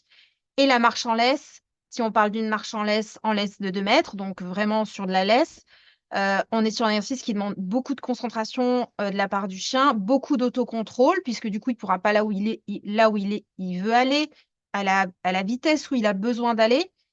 Donc, évidemment, que tu ne vas pas avoir le choix que d'avoir les friandises bourrées dans tes poches pour que ton chien arrive à faire ça, dans ce contexte-là. Est-ce que c'est ça qu'il faut faire? En C'est ça gros, la question, en fait. Est-ce que c'est comme ça qu'on apprend la marche en laisse? Est-ce que c'est profitable pour le chien et pour toi? pour ma part, bah, je pense pas parce qu'en fait, si ce chien-là, comme tu l'as dit, plein de stimulation, c'est que là, on est déjà dans un environnement trop pour lui. En plus, c'est un chiot, faut pas oublier, c'est un bébé, hein. Donc, c'est comme nous, les apprentissages, on les a pas fait comme ça. Donc, il faut y aller par étapes. Et c'est là le côté observation. Si t'as pas de ta friandise, observe-le. Son port de queue, tiens, il est très haut, très excité, ou très tendu, ou très bas. Oui, les déplacements sont très très rapides. Bah là, peut-être que c'est justement, tu vas te dire, mais il y a trop de stimulation. Bah mon chien, je vais pas le mettre là. Je vais peut-être aller dans une rue un peu plus calme. Je vais peut-être aller que en forêt dans un premier temps. Je vais peut-être aller que dans. En fait, tu vas sortir de la zone pour déjà. En fait, comme tu sors de la zone, tu vas l'observer déjà en disant, lui déjà, mon chien, voilà ce qu'il a besoin. C'est un chien qui a besoin d'énormément de temps pour observer. Tu vas te rendre compte que la vitesse de marche aussi joue beaucoup et le fait de prendre plus le temps, tu vas observer. Mais s'il Oui. y a trop de choses, en fait, là oui, bah, peut-être la friandise va marcher et encore ça va dépendre des fois. Et si tu dois à chaque fois être un level, ça veut dire que là, ton chien, tu le mets en difficulté au final. En fait, tu lui demandes beaucoup. En fait, tu demandes énormément d'adaptation et peut-être que lui, il a besoin de plus de temps. Et des fois, en fait, le fait de juste faire des étapes où tu le sors un peu de ça, mais en fait, tu pourras aller dans ces zones-là au final, ça se trouve dans pas longtemps. Mais comme tu connais ton chien, tu sais en fait qu'est-ce qu'il a besoin, quelles sont ses limites. Et toi, tu te connais aussi qu'est-ce qui est confortable pour toi, parce qu'après, il faut pas oublier qu'un chien tire, des fois, il y a le regard des gens. Donc tu dis, ah bah non, mon chien il tire, donc je suis stressée. Donc tu vas resserrer la laisse, tu vas être beaucoup plus en attente, tu vas mettre beaucoup de pression sur ton chien, sur toi. Et en fait, tout le monde se met en difficulté, alors que rien que de sortir un petit peu de ça, ça permet aussi de mieux comprendre son chien et de ses besoins. Et en fait, on peut retourner dans une zone après. Et il y a des chiens, je vais te dire, bah non, ce chien-là, pour l'instant, il n'est pas du tout prêt à aller là. Là, on lui demande trop de choses. Bon, il y a des chiens qui prendraient même pas la friandise tellement c'est trop stressant, hein, mais pour d'autres chiens, en fait, fameux conflit de motivation, on en est là aussi, hein. Du coup, une personne comme Cathy, donc elle dit: «Comment sevrer mon chien?» Une personne comme Cathy qui viendrait te dire qu'elle utilise beaucoup de friandises, pour, entraîner des comportements et qu'elle souhaite arrêter la nourriture, quels seraient les premiers conseils que tu pourrais lui donner? Parce que finalement, c'est un sevrage aussi de l'humain, hein, je pense, Oui. pas que du chien, en fait. Qu'est-ce quelles seraient les premières démarches qu'elle pourrait faire déjà, sans nourriture, avec son chien? Bah déjà, enfin, de toute façon, enfin, pour moi, il n'y a pas de sevrage à faire. Enfin, après, je veux pas parler des chiens de refuge. Moi, j'interviens pas dans les chiens de refuge. Je sais qu'il y a des fois, c'est beaucoup plus dur de mettre en place des choses parce que tu n'as pas cette proximité, pas le lien que tu peux avoir en fonction des problématiques, hein. Là, je parle vraiment des chiens de famille, de chiens avec qui tu crées une relation. Bah, tu t'en passes totalement. Ton chien, tu sais qu'il a une difficulté, ouais, il va pas m'écouter quand il est en libre et tout. Bah, déjà, mets-le en longe. Mais une longe de 15 mètres, dans les endroits où tu as beaucoup d'espace. En fait, commence large déjà, pour déjà apprendre à observer. Tais-toi, observe, marche doucement, apprends à connaître un petit peu ce qu'il fait et pose-toi les questions de sur telle situation, voilà, ça me gêne ou mon chien se met en difficulté, bah, donc tu as besoin de quoi concrètement? Tu as besoin que ton chien, il aille moins voir les gens. Et ben déjà, avec ton corps, arrête d'aller vers les gens, fais gaffe à tes déplacements. Enfin, même regarde les chiens entre eux, ils font des courbes en général et tout, tu vois, ils s'approchent pas frontal, sauf différents contextes, mais tu vois, ils vont faire des courbes. Donc rien que toi, prendre conscience que tu veux pas qu'il aille vers les gens ou le chien, arrête d'orienter ton corps vers, c'est tourne tes épaules, fais une petite courbe, mets la longe toujours en la gardant en lien avec toi. Prends conscience déjà de tes déplacements, prends conscience de ce que ton chien a besoin et rends-toi compte que ça se trouve, bah là, tu es en train de banaliser. Vu que tu banalises, le chien, il va être moins focus. Mais après, assure-toi à côté de remplir ses besoins. Si c'est un chien qui va voir tous les chiens et que tu t'obstines à faire en sorte qu'il n'aille pas voir les chiens, bah peut-être qu'il faut combler son besoin de faire quand même des balades avec certains chiens ou de le laisser voir des chiens pour ensuite lui demander de ne pas y aller. En sachant qu'aussi, il faut comprendre pourquoi ton chien va aller voir tous les chiens. Est-ce que c'est de la frustration ou du stress ou je ne sais quoi, tu vois? En fait, vraiment déjà commencer par l'observation et vous mettre dans des contextes où même l'humain est serein, tu vois? Il se dit: «J'ai pas trop de choses à gérer, je l'observe avec des stimulations, mais sans qu'il y en ait trop» et déjà observe un peu ce qui se passe et après tu augmentes les difficultés avec un peu plus de stimulation. Mais vraiment cet impact de longe où tu parles le moins possible, tu te sers de ton corps, déjà prends conscience de l'impact de ton corps et ça, c'est énorme, en fait. Pour ensuite prendre les bonnes décisions derrière, quoi. Et observe ton chien à fond. Le mouvement de queue, le mouvement, de narine, les oreilles, enfin, tu vois, en fait, comme tu vas te taire déjà, enfin taire, moins parler, tu vas beaucoup plus observer aussi, c'est beaucoup plus facile. Et comme tu as pas tes friandises à demander et tout, bah, c'est beaucoup plus serein aussi derrière. Ah oui, je pense que j'allais lire un truc, mais en fait, je pense que c'est dans leur conversation. Ah! Alors ça, c'est aussi pas mal. Toujours Cathy. Excuse-moi Cathy, mais du coup, tes questions sont très, très pertinentes et je pense qu'il y a d'autres personnes qui osent peut-être pas les dire et qui y pensent aussi. Donc comment faire pour arrêter? Elle vient de te donner des pistes. Après, si tu veux creuser, je t'invite, peut-être à prendre contact avec Romy par la suite, ensemble pour voir, peut-être mettre en place un travail à distance et cetera. La question de Cathy, c'est: «Le chien ne va-t-il pas prendre le pouvoir sur moi?» Pouvoir de quoi? Enfin, c'est quoi? Qu'est-ce qui peut se passer si qu'est-ce que c'est enfin, ça veut dire quoi? Il se passera quoi? Ça veut dire quoi prendre le pouvoir pour, Cathy? Bonne question. Alors, Laurence demande, est-ce que même pour le rappel, tu travailles sans friandises? Oui. Alors l'idée, c'est aussi de faire gaffe à ce fameux rappel parce que parfois on a tendance à beaucoup rappeler son chien en balade et en fait, plus on le rappelle, plus ça peut être saoulant parfois et en fait, l'idée de alors pour les chiens qui ont pas du tout l'habitude, enfin, d'être en libre ou trop de risques qui sont en libre, bah, déjà on a la longe. Le fait d'avoir la longe aussi, par exemple, va te permettre de voir où tu en es dans le suivi, tu sais, ce qu'on appelle le suivi naturel. Et ce qui fait gaffe à tes déplacements. Le fait de pas parler, le chien il est plus dans l'observation. Si tu parles, tu lui demandes des choses, bah, il t'entend. Donc il peut plus partir des fois. Le fait de t'observer, c'est ah ouais, bah là je vois quand je fais des demi-tours, je vais sur le côté, tu vois, bah il me suit facilement. Donc déjà ça c'est une bonne étape. Faut être sûr qu'il y ait ça. Et ensuite, je vais rappeler, mais si je rappelle, c'est qu'est-ce que j'ai besoin? Pourquoi je le rappelle? En fait, est-ce que je veux vraiment qu'il vienne à moi là? Ou je veux juste qu'il fasse demi-tour? Est-ce que j'ai besoin qu'il aille sur le côté? Enfin, tu vois, en fait, parce que dans mes clients, il y en a plein, à chaque fois, le vient, il l'utilise énormément. Donc, si tu as besoin du vient, sois sûr que c'est le vient que tu as besoin. Et si tu lui dis, c'est viens, je t'attache, viens, je te détache, ou viens, parce que là, tu as vraiment besoin qu'il soit à côté de toi, mais être sûr de la raison pour laquelle tu dis le viens. Tu sais, viens me voir. Parce que parfois, encore une fois, ça, c'est ces fameuses demandes où des fois on l'utilise trop, alors qu'on pourrait varier le vocabulaire. Et c'est pas un bien que tu as besoin là, en fait. Tu as juste besoin qu'il attende, tu as besoin qu'il aille sur le côté, tu as besoin qu'il laisse, mais tu pas besoin qu'il vienne à toi. Et en plus, ça permet, encore une fois, cette autonomie du chien. Je te montre un peu ce qu'il faut faire, mais je veux pas que tu sois sur moi, en fait. Je veux pas que tu sois à côté de moi là. J'ai pas besoin de ça. Et encore plus, si le chien il a tendance à réagir ou à aller vers les gens, si tu lui demandes à chaque fois un rappel, bah, en fait, tu vas le frustrer davantage. Alors que si tu utilises la longe pour banaliser les choses, ça va être plus facile. Des fois, tu vas lui demander de laisser.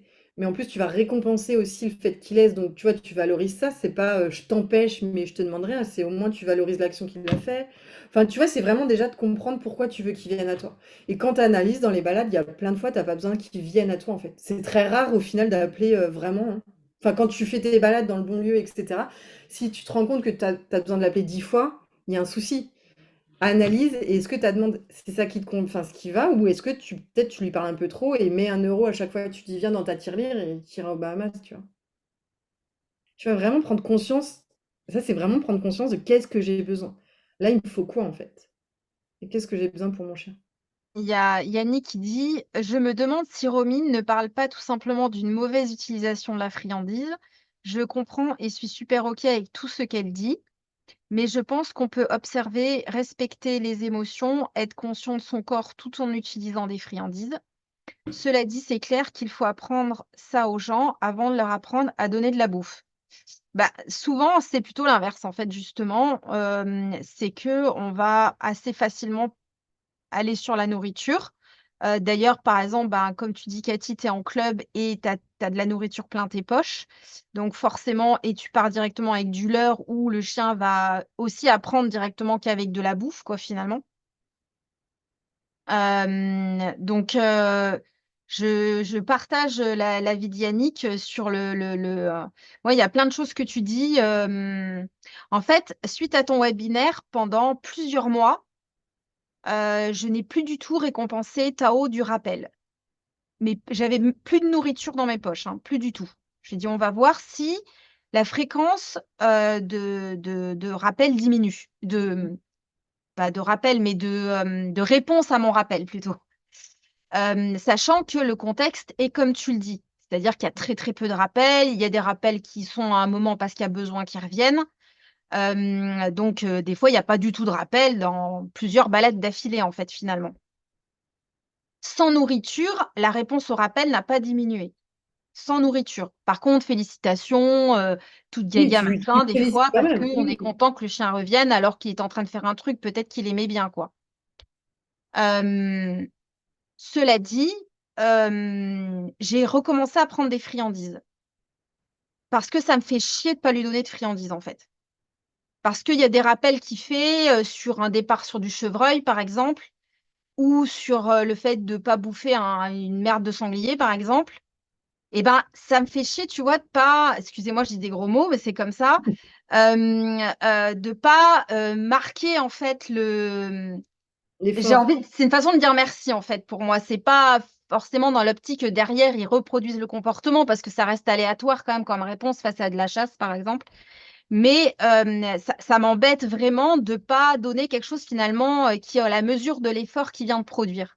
Est-ce que c'est une sensation que tu as déjà rencontrée en ne donnant plus de nourriture à ton chien? Alors moi, pas du tout, parce que comme je t'ai dit, moi, c'était quelque chose en fait, après, c'est pour ça que ça va dépendre aussi, je pense, de chacun. Moi, Mm. ça m'a parlé parce que c'est quelque chose où j'étais enfin, tu vois, je le faisais, mais tu vois, il y a un truc au fond de moi qui je sais pas. C'est pas l'histoire de, T'étais pas le chien forcément en accord avec ça, toi, voilà, au mais enfin, départ, c'est pas intimement, forcément quoi. je suis contre, c'est juste que ça me demandait un effort déjà de penser et tout. D'accord. Alors, c'est pour ça que je disais, et j'ai travaillé pendant 6 ans avec et tout, hein, et j'ai Oui. pu voir plein de choses, donc ça m'a aidé et les formations que j'ai faites m'ont appris beaucoup. Donc, c'est justement la façon dont j'en parle, c'est on parle pas des gens qui utilisent à tout et n'importe quoi. Moi, je l'utilisais aussi à des moments bien précis quand je demandais des choses et tout. Donc, en fait, c'est pas une Oui. mauvaise chose. Oui, Et oui, les oui. formations, les formateurs que j'avais, c'est des gens qui étaient calés quand même et tout. Enfin, donc ça, il n'y a pas de problème là-dessus. C'est juste que, en fait, ça, je pense que ça. En fait, quand je t'ai entendu, je me suis dit, tiens, ce serait intéressant de questionner notre rapport, nous, à la nourriture. Notre rapport Oui, à. c'est vrai. Tu vois, Ah ben c'est pourquoi, en sûr, fait, c'est cette sûr. valeur. Oui, Et en fait, c'est pour ça que j'invite, oui, c'est juste en vrai. expérience, dire aux gens. Parce que moi, il y en a, j'ai même des clients, c'est trop dur pour eux de s'en passer. Mais en fait, ça, c'est l'humain. Parce que le chien, il peut s'en passer, il n'y a aucun problème. Ah oui, C'est oui, parce que oui. mais c'est comme j'ai envie de dire avec les bébés, hein. Moi, ma mère, c'était pour me récompenser, c'était de la nourriture. D'ailleurs, je suis beaucoup nourriture. Mais tu vois, c'était en gros, mais non, enfin, tu vois, ou récompenser ou calmer. C'était le sucre, le truc. Hein. Mais tu vois, le côté récompense, parce que nous, en fait, on projette des Oui, choses parfois. Et rien que l'expérimenter les choses en disant, tiens, j'essaye ça. Est-ce que ça me va, oui, ça me va pas? Et pourquoi j'ai besoin de ça? Bah, après, ça peut être intéressant de creuser en disant, bah moi, j'ai l'impression de pas. Bah pourquoi en fait? Et en fait, c'est ce que j'aime bien le fait de se passer, c'est bah pose-toi des questions. Pourquoi là? Et là, quand tu m'as dit ça, je me suis dit, tiens, complètement d'accord avec toi. pourquoi alors? Pourquoi t'estimes que d'avoir cette nourriture, c'est ça a mieux récompensé? Est-ce que dans la tête du chien, c'est vraiment le cas ou pas? J'en sais rien. Je sais pas, là, on pourra jamais répondre, hein. J'en sais Ouais, rien. ça peut créer un peu plus d'excitation Oui, de sa mais part en est-ce tout qu'au cas. niveau de la valeur, est-ce que pour lui, Je sais pas, ouais, je sais pas. mais ça, je peux pas y Je sais répondre non pas plus. parce que comme il n'y a pas eu de diminution, c'est pas sûr. Mais par contre, en milieu urbain, par exemple, je n'en prends pas. Et effectivement, il y a aussi une histoire. Moi, par exemple, mon chien, il a 3 ans. Il y a des fois, même encore en milieu urbain, il peut rester 10 minutes devant un truc à se demander ce que c'est. Et donc, j'ai appris à le laisser regarder, à prendre le temps de le laisser regarder, à en avoir rien à foutre, qu'il y ait quelqu'un qui se demande ce que je suis en train de faire avec mon chien et pourquoi il avance pas mon chien alors que sur mon camion, c'est marqué éducateur comportementaliste. Oui, bah, on est Voilà, faut dépasser ça aussi. Et en fait, ça, le fait de ne plus avoir de nourriture, ça m'a aidé. Parce que, en fait, la nourriture, c'est aussi finalement demander au chien de vite faire quelque chose, parce que finalement, ça nous arrange aussi. C'est ce que tu disais tout à l'heure. Et je trouve que le fait de ne plus avoir de nourriture, bah, on n'a plus en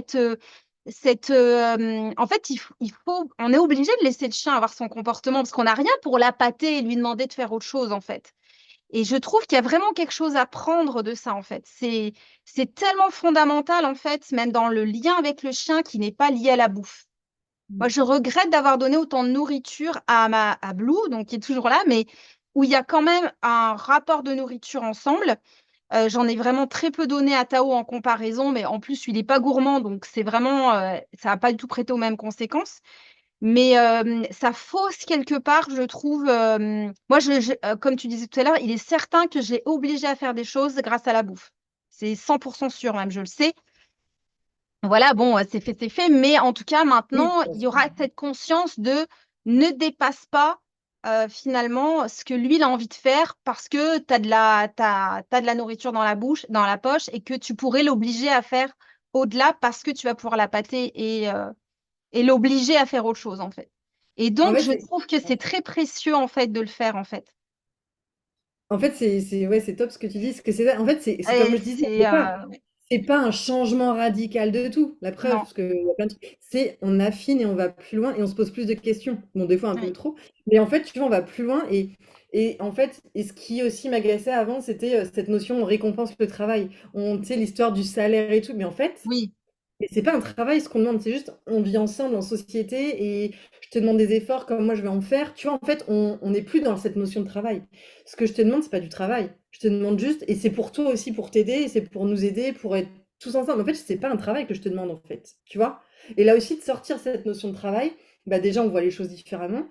Le fait de se passer de nourriture, et c'est pour ça que j'invite les gens, en fait, comme tu as fait exactement, tu fais un test. Parce que les gens, des Ah fois, oui. c'est la peur. En fait, c'est pour ça qu'on dit qu'il faut se questionner, nous, à notre rapport à la nourriture. Et pourquoi tu as besoin de ça? Est-ce que c'est pour te rassurer? Est-ce que c'est parce qu'on t'a toujours appris? Mais le fait de s'en passer, bah, toi, tu vas aussi creuser sur toi, qu'est-ce que ça te fait, en fait, Oui. derrière. Et en fait, c'est juste qu'on va plus loin dans la réflexion et on peut pas émettre un jugement là-dessus sans le tester. Enfin, un jugement. Ah non. On peut pas, en fait. Faut l'expérimenter. C'est pour ça que si tu Et expérimentes pas, j'irais tu même peux plus garder loin. autant. Je pense que pour quelqu'un qui a tout le temps de la nourriture dans ses poches, il ne peut pas vraiment savoir où en est son chien dans l'environnement s'il n'essaie pas de sortir sans nourriture. Ouais. C'est c'est vraiment important que vous en parlez de tous ces trucs-là parce que c'est une réalité et vraiment, il faut vraiment que vous le fassiez de sortir sans nourriture et vous verrez vraiment où en est votre chien et où vous en êtes avec votre chien, en fait. C'est vraiment capital. Ça veut pas dire qu'il y aura des gros changements et ça se trouve, bah, oui, ça sera OK parce que Pas justement on a forcément. respecté et comme je disais, hein, c'est pas un non-respect. Oui, des fois, j'ai vu des choses où il y avait pas de respect au niveau émotionnel, mais pour plein de choses et des fois, oui, c'était respecté, il y avait de l'observation, mais c'est juste que là, on va un peu plus loin et en fait, c'est vraiment ça, c'est juste, c'est des petits trucs, mais en fait, qui peuvent faire énormément, changer les choses, je trouve, et moi qui m'a passionnée, en fait. C'est surtout ça, en fait, je trouvais ça passionnant. Oui, je sais pas si j'ai loupé des questions là. Attendez, je redescends un peu,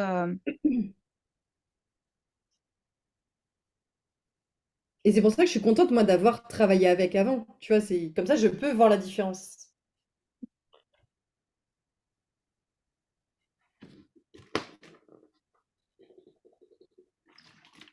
Alors, Anne-Claire demande: «Perdre du contrôle sur son chien, est-ce que ça peut nuire à son état émotionnel?» Non, pardon, pardon. Ah oui, je me dis Je disais: «Je comprends pas la phrase». C'est parce que c'était mal lu. Mettre du contrôle sur son chien, est-ce que ça peut nuire à son état émotionnel? bah, carrément. Ah, et c'est trop intéressant ça parce que mais c'était par rapport à l'humain. Hier, j'ai écouté une émission de radio, il parlait de ça, tu sais, le contrôle même nous qu'on peut mettre sur nos vies, sur les trucs.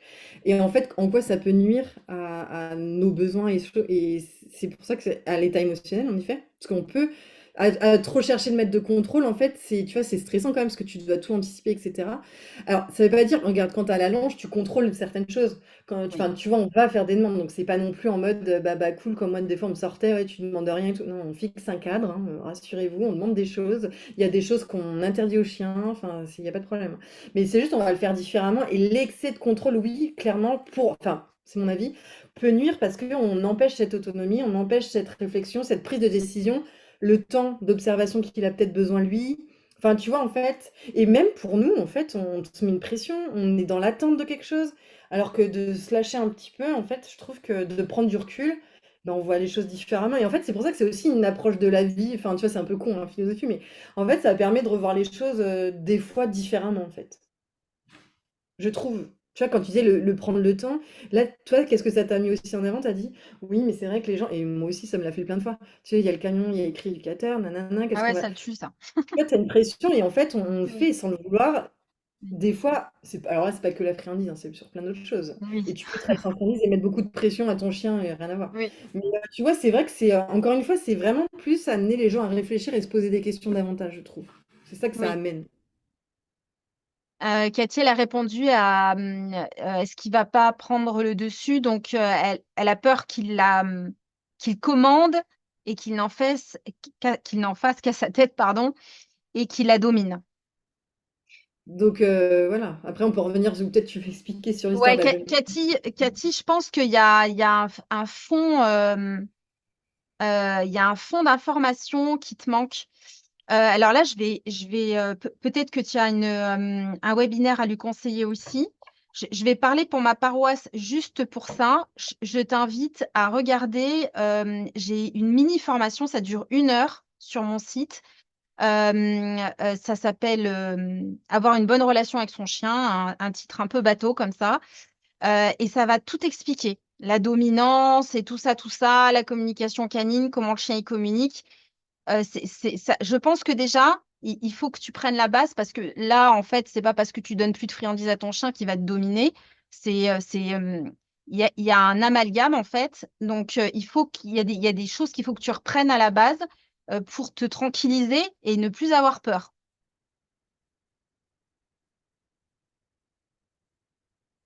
Ça, c'est Euh, déjà avoir le côté justement plus connaître et tout, et en fait retirer, comme tu dis, oui, ses peurs. Et en fait, c'est comprendre le comportement.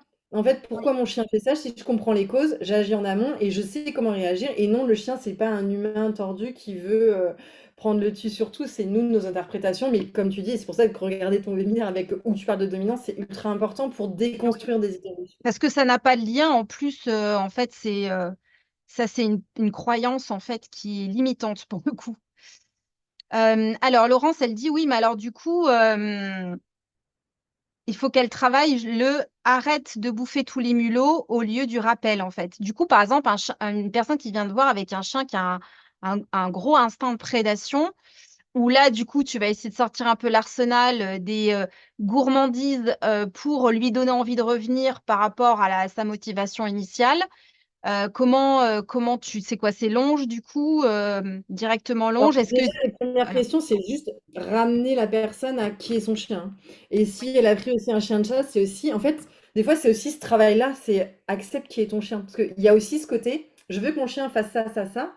Ouais, mais t'as accepté qu'il était aussi. Essaye pas de tout changer. Si t'as un chien de chasse, accepte aussi ce côté-là.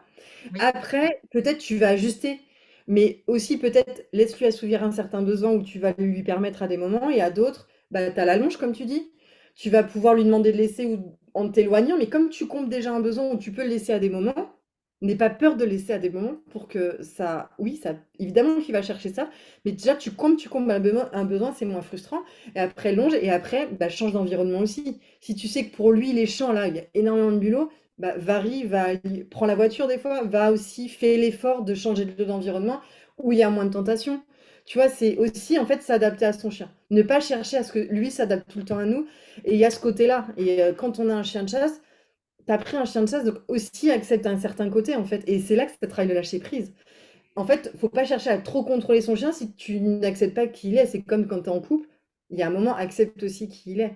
Et après, tu vas trouver des compromis. Enfin, c'est dur. Mais tu vois, après, c'est des compromis. Ok, là, je te permets ça. Et après, moi, je vais te demander aussi des efforts. Mais comme c'est un équilibre, le chien, il est beaucoup plus réceptif. Si par contre, tu es toujours à vouloir l'empêcher, bah t'inquiète qu'il va le faire davantage, en fait. Et c'est là qu'on a peur du fameux, il va prendre et tout. Bah non, en fait, si tu combles un besoin, et après que tu demandes des compromis et que tu as une relation équilibrée, une écoute mutuelle, ben, ça va se faire. Plus ou moins facilement, tu vois, ça va dépendre des chiens. Et si tu as adopté un chien ligné de chasse, et ouais, bah il y a un moment, accepte ce côté-là, et sinon va aussi ailleurs, comme je disais, enfin, tu peux pas tout changer non plus, hein, enfin. Et c'est ce côté-là aussi que des fois qui peut être reproché, c'est que on veut modeler le chien, mais il y a aussi qui il est lui, en fait. Et ça, c'est pour ça que dans l'approche, c'est aussi ça, c'est accepter une partie de son chien quand même, parce que c'est là où des fois ça pose problème, c'est qu'au final, on se rend compte que la personne n'accepte pas son chien comme il est aussi. Et bah, il faut trouver des compromis en fait. Alors, on ne dit pas tout accepter, mais oui. ça, c'est aussi un travail sur soi à faire en fait, hein, parfois. Quand on a un loulou avec un fort instinct de chasse et qu'on travaille le refus d'appât, on a dû passer et passe encore avec de la récompense alimentaire de forte valeur pour récompenser le fait qu'elle soit revenue. Donc là, du coup, est-ce que quand même, sur un rappel derrière, sur un chien de chasse, rappel derrière chevreuil, le chien revient, tu donnes pas de friandises? Non, après, je vais féliciter, tu vois, en mode, ouais, tu vas en Ouais. rajouter, tu vois, tu peux en rajouter. Mais en fait, et c'est pour ça qu'après, c'est l'observation en disant, oh putain, je vois, il commence à mettre le nez au sol, je vois la queue. Et là, c'est déjà de l'anticipation, de dire, oh putain, il va y aller. Donc, déjà, j'anticipe, je vais demander un demi-tour, je vais demander de laisser, et je vais valoriser. Et si mon chien n'en est pas capable, ok, bah, longe pour retravailler. Parce qu'en fait, il ne faut pas oublier qu'à chaque fois qu'il est en libre et qu'il peut le faire, il se renforce là-dedans. Donc, l'intérêt aussi de mettre la longe à des moments, c'est bah, des fois, je vais te demander d'être aussi on reste ensemble et tu pas tout le temps à aller chasser. Donc le chien aussi prendre d'autres habitudes. En fait, il y a autre chose à faire. Tu vois, tu vas l'aider, mais là, tu t'aides de cet outil-là aussi. Pour éviter d'être trop non plus à lui demander à chaque fois de pas y aller, parce que tu sais que c'est un environnement trop difficile pour lui. Et la longe va l'aider à se canaliser et pas aussi monter trop en pression. Et s'il monte pas en pression, il est aussi plus réceptif. Et donc, tu vois, en fait, c'est aussi ça qui va permettre que des fois, il va moins y aller aussi. Mais c'est à toi aussi de prendre conscience de dans quel environnement tu mets et dans quel état est ton chien. Moi, ma chienne, je sais, il y a des manches, oh là là, tu la sens déjà et tout. Soit j'accepte et je dis, bon, je sais que là, c'est une zone, enfin, les voitures sont très loin, je vais lui laisser faire, la laisser faire. Ou les zones où je me dis, c'est compliqué, où je la sens déjà, ok, et bah, là, j'interpelle avant. Ok, tu fais demi-tour ou tu viens me voir et je te rattache à un et là je félicite et je rattache et je me dis bon la balade je vais la faire comme ça parce que ça va être trop dur. Donc oui, il y a aussi un effort à faire en disant bah ouais là tu peut-être pas les mains libres pendant la balade, toi tu vas suivre peut-être un peu plus ton chien en long dans les sous-bois, mais tu vois c'est un compromis à faire en fait. Elle demande si parfois elle court avec elle quand elle revient pour la féliciter. Est-ce que tu trouves que c'est une bonne idée? Bah, je sais rien, ça, là je peux pas te dire comme ça va dépendre du contexte. En fait, qu'est-ce que tu veux derrière? Si c'est un chien qui monte très vite dans l'excitation, bah, tu as intérêt à, à le féliciter, mais enfin, peut-être encourager ce moment et après redescendre bien pour pas qu'il risque de repartir en courant. Parce que là, tu vois, avec l'excitation, il peut, oh putain, je suis au taquet et je repars. Là, ça va dépendre, quoi. Je peux pas te dire comme ça, en fait. L'idée, c'est vois qu'est-ce qui se passe pour le chien et quand tu récompenses, qu'est-ce qu'il a besoin. Mais en tout cas, si ton chien est excité et que tu veux qu'il soit calme, bah va à l'inverse. Donc, va pas le faire monter derrière parce que là, il y a moyen, comme si tu lui demandes un demi-tour et tu te dis c'est bien, ouais, c'est bien. C'est dans les aigus. Lui, il est wouh et il risque de repartir de plus belle. Au lieu de ouf, allez, redescends un peu là parce que t'as disjoncté un peu, donc je vais t'aider à redescendre. Et pour ça, il faut que ça soit plus calme. Donc je vais féliciter, mais en mode, allez, maintenant, c'est bon, là, on redescend, viens, on va marcher, on redescend, là. Je veux pas que je veux pas que tu repartes tout de suite, là. Tu vois, ça va dépendre, encore une fois. C'est à toi de voir si ça lui plaît, en fait. C'est à toi de voir si ça lui plaît et quelles sont les conséquences. En fait, c'est toujours observe avant, pendant et après. Et ça va te donner des réponses aussi en disant, ouais, en fait, c'était bien. Ou en fait, ah non, c'est un truc foireux parce que derrière, on est encore plus excité, puis il repart de plus belle et je dois le rappeler 15 fois derrière. Faut voir, faut observer. Alors, Christine me demande si quand je récompense mon chien du rappel, je récompense le fait qu'il soit revenu ou le fait qu'il soit parti. C'est une bonne question, Christine. Dans mon cas précis, en fait, mon chien chasse. Donc, en fait, le fait de partir derrière du gibier, si tu veux, c'est ça sa récompense. Il part pas derrière le gibier parce qu'il sait que quand je le rappelle, je lui donne de la nourriture. En fait, à ce moment-là, la nourriture, elle est bien en dessous de partir derrière un cul blanc. Donc, je récompense bien le retour. Ouais, Mais c'est ça. le fait de récompenser un bon comportement qui suit un mauvais comportement, ça peut aussi effectivement, si c'est mal fait, entraîner le mauvais comportement. Mais ça, c'est histoire de timing, mais ça, tu peux le faire même sans friandise. Enfin, des fois, tu vas renforcer des choses avec un regard ou avec lui dire c'est bien. Au moment où justement, il partait ou je sais pas quoi, oui, bah là, tu renforces des choses. Mais comme tu dis, là, le gibier, de toute façon, Oui. toi, t'as peu de valeur, hein. Donc, Si à un moment il dit: «Bah, elle est où maman?» mm. Elle y revient. Alors Gwen, elle dit: «J'ai commencé dans le métier avec beaucoup de friandises, mais pas de friandises du tout et maintenant je puis pas de friandises du tout et maintenant je m'adapte. Pourquoi s'en priver? Surtout quand c'est un plaisir, un partage». C'est un point de vue que je partage effectivement, Gwen aussi. C'est comme ça que je le sens aussi. Mais en tout cas, ce qui est important, c'est de passer par l'étape, pas de friandises aussi, en fait. Pas juste rester sur l'étape beaucoup de friandises. Ouais, c'est ça. Pour Laure ça. alors Laure demandait tout à l'heure d'ailleurs, en fait, si tu as juste une petite astuce, si c'est rapide, de pas se retrouver facilement quand tu as une laisse de 5 mètres, par exemple. Tout à l'heure, tu disais que tu, évites toujours de te retrouver au bout, de la longe, et de d'avoir toujours du mou un peu derrière, en fait. Comment tu fais pour pas te retrouver en bout de longe? Bah, déjà, enfin, tu t'arrêtes toujours à peu près 1 mètre, tu vas freiner. En fait, c'est bon. Encore une fois, on pose toutes les questions de pourquoi, nana. Si tu sais que là, ton chien, bon, il a eu l'habitude d'être en boulon, de tirer, etc. Bah, ce que tu fais gaffe aussi, c'est de pas marcher en ligne droite. Tu peux faire aussi, tu sais, des virages, des courbes où tu t'es. En fait, en gros, mec, je suis aussi avec toi, en fait, derrière. Donc, le fait de faire des cours, enfin, tu vois, en fait, montrer, on est ensemble. J'avais une Marine qui était venue en stage aussi. Elle parlait de danse. J'ai bien aimé la longe. En gros, c'est comme si tu étais en une danse. En fait, on est ensemble. C'est pas je suis un Oui. piquet et je tiens la longe, c'est on est ensemble. Donc, le fait de faire des mouvements, de s'éloigner, d'aller sur le côté, de marcher tranquille aussi, ça peut. En fait, on se connecte ensemble. C'est pas. Donc, ça peut être intéressant de faire des courbes, des virages, de partir dans l'autre sens, mais pas non plus 20 fois à faire des demi-tours. Et si tu fais 20 fois des demi-tours et que ton chien, à chaque fois, il va y aller, bah, pourquoi il fait ça alors? il veut fuir une situation, il est trop excité, il est trop frustré, et là, tu lui en demandes trop, enfin, tu vois, tu vas adapter. Mais ton chien, s'il est tout le temps en bout de longe et tout, ou à vouloir tirer, il faut te poser des questions sur pourquoi. Et après, là, c'est un bilan qui va te permettre de le faire, ou que toi, tu prennes conscience de tout ce qui se passe. Mais si c'est juste, c'est une habitude qu'il a pris, bah là, juste fais attention à moi. Et c'est pour ça que la longe de 15 mètres peut être pas mal aussi dans un premier temps. En fait, de commencer plus large pour pouvoir rétrécir derrière, tu sais, pour vraiment prendre conscience aussi. En fait, lui demander moins d'efforts, qu'il fasse bien enfin, attention à toi. Et puis même toi, tu es moins énervé ou frustré, qui tire, tu es plus relax. Donc la balade, elle est mieux, elle se passe mieux. Puis après, on peut aller vers des choses plus courtes. Tu vois, tu vas aussi, ça peut être intéressant de faire comme ça. L'ordi, la nourriture dans nos poches peut déconcentrer les chiens et ça peut les sortir un peu de ce qu'ils pourraient faire de sympa, comme renifler au sol, être attentif à l'environnement, explorer, être attentif les uns aux autres quand on est en balade avec d'autres chiens. Alors, quand on est en balade avec d'autres chiens, c'est vraiment quelque chose qu'il faut normalement éviter d'avoir, quoi. Ouais, ça peut créer des conflits des fois. Après, Oui. évidemment, c'est pas, et on va le dire, hein, c'est pas toujours le cas, c'est pas toujours. Oui, mais ça peut, et c'est ça qui est intéressant de prendre conscience, c'est que ça peut. Et c'est pas parce qu'avec son chien, il y a rien. Oui, mais bah, et surtout nous, on est pro en fait, donc c'est aussi qu'on voit plein de cas différents, donc c'est ça l'intérêt. Mais même avec son propre chien, le fait de voir les choses différemment, bah, tu vas comprendre. Oui, bah ton chien, il s'en fout que t'en es dans la bouffe, enfin, dans la poche et que tu lui donnes pas, ok. Mais peut-être t'en as un autre chien, lui, il va être au taquet tout le temps et comme elle dit, il va pas sentir et pas profiter de sa balade. Ouais. C'était le Sans cas, moi, mon compter que, précédent. souvent quand, on est comme ça en collectif et qu'il y a plusieurs personnes du coup qui ont de la nourriture, bah, tu es sûr qu'il y a un chien dans le groupe qui va vouloir les friandises, qui n'est pas celle de son propriétaire. Donc du coup, qui va pour peu qu'en plus l'autre personne lui file des friandises parce qu'il vient en réclamer, ah bah là, celui qui voulait faire du rappel, il est foutu, hein. Donc En plus, il vraiment y en a qui va venir et puis ça se trouve, il va se retrouver proche d'un chien alors que l'autre, il veut pas qu'il soit à cette proximité. Enfin, complètement. tu vois, ça crée des trucs, Ah ouais. oui, oui. Alors, Puis tout dépend de la valeur de la nourriture pour ce chien. Il y en a, ils vont pas accorder tant de valeur et d'autres, c'est oui, oui. plus aussi la Oui, oui, situation. oui, ça reste, individuel.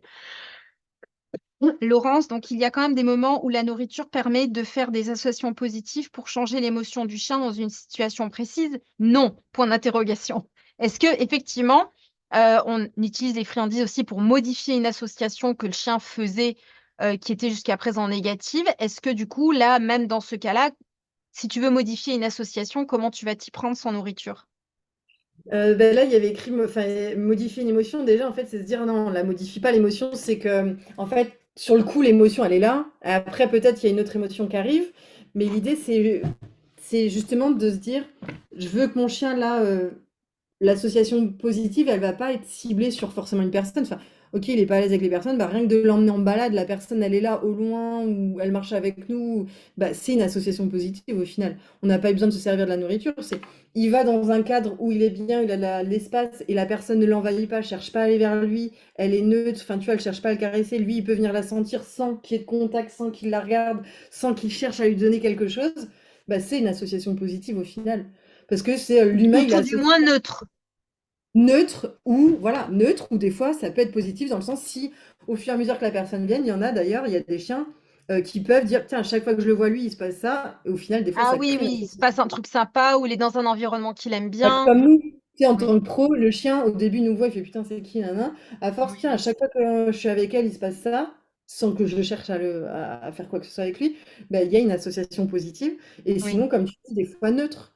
Et donc là, l'idée, c'est en fait, on permet au chien, on laisse exprimer son émotion, on va pas contrôler son émotion, mais juste on le met dans une situation où on sait il va pouvoir se gérer par lui-même, être plus autonome là-dessus. Et on va laisser le temps qu'il faudra pour que ça soit plus confort pour lui. Mais c'est pas l'émotion qu'on va chercher forcément à modifier, tu vois. On lui permet d'être dans un état émotionnel convenable pour lui, en fait.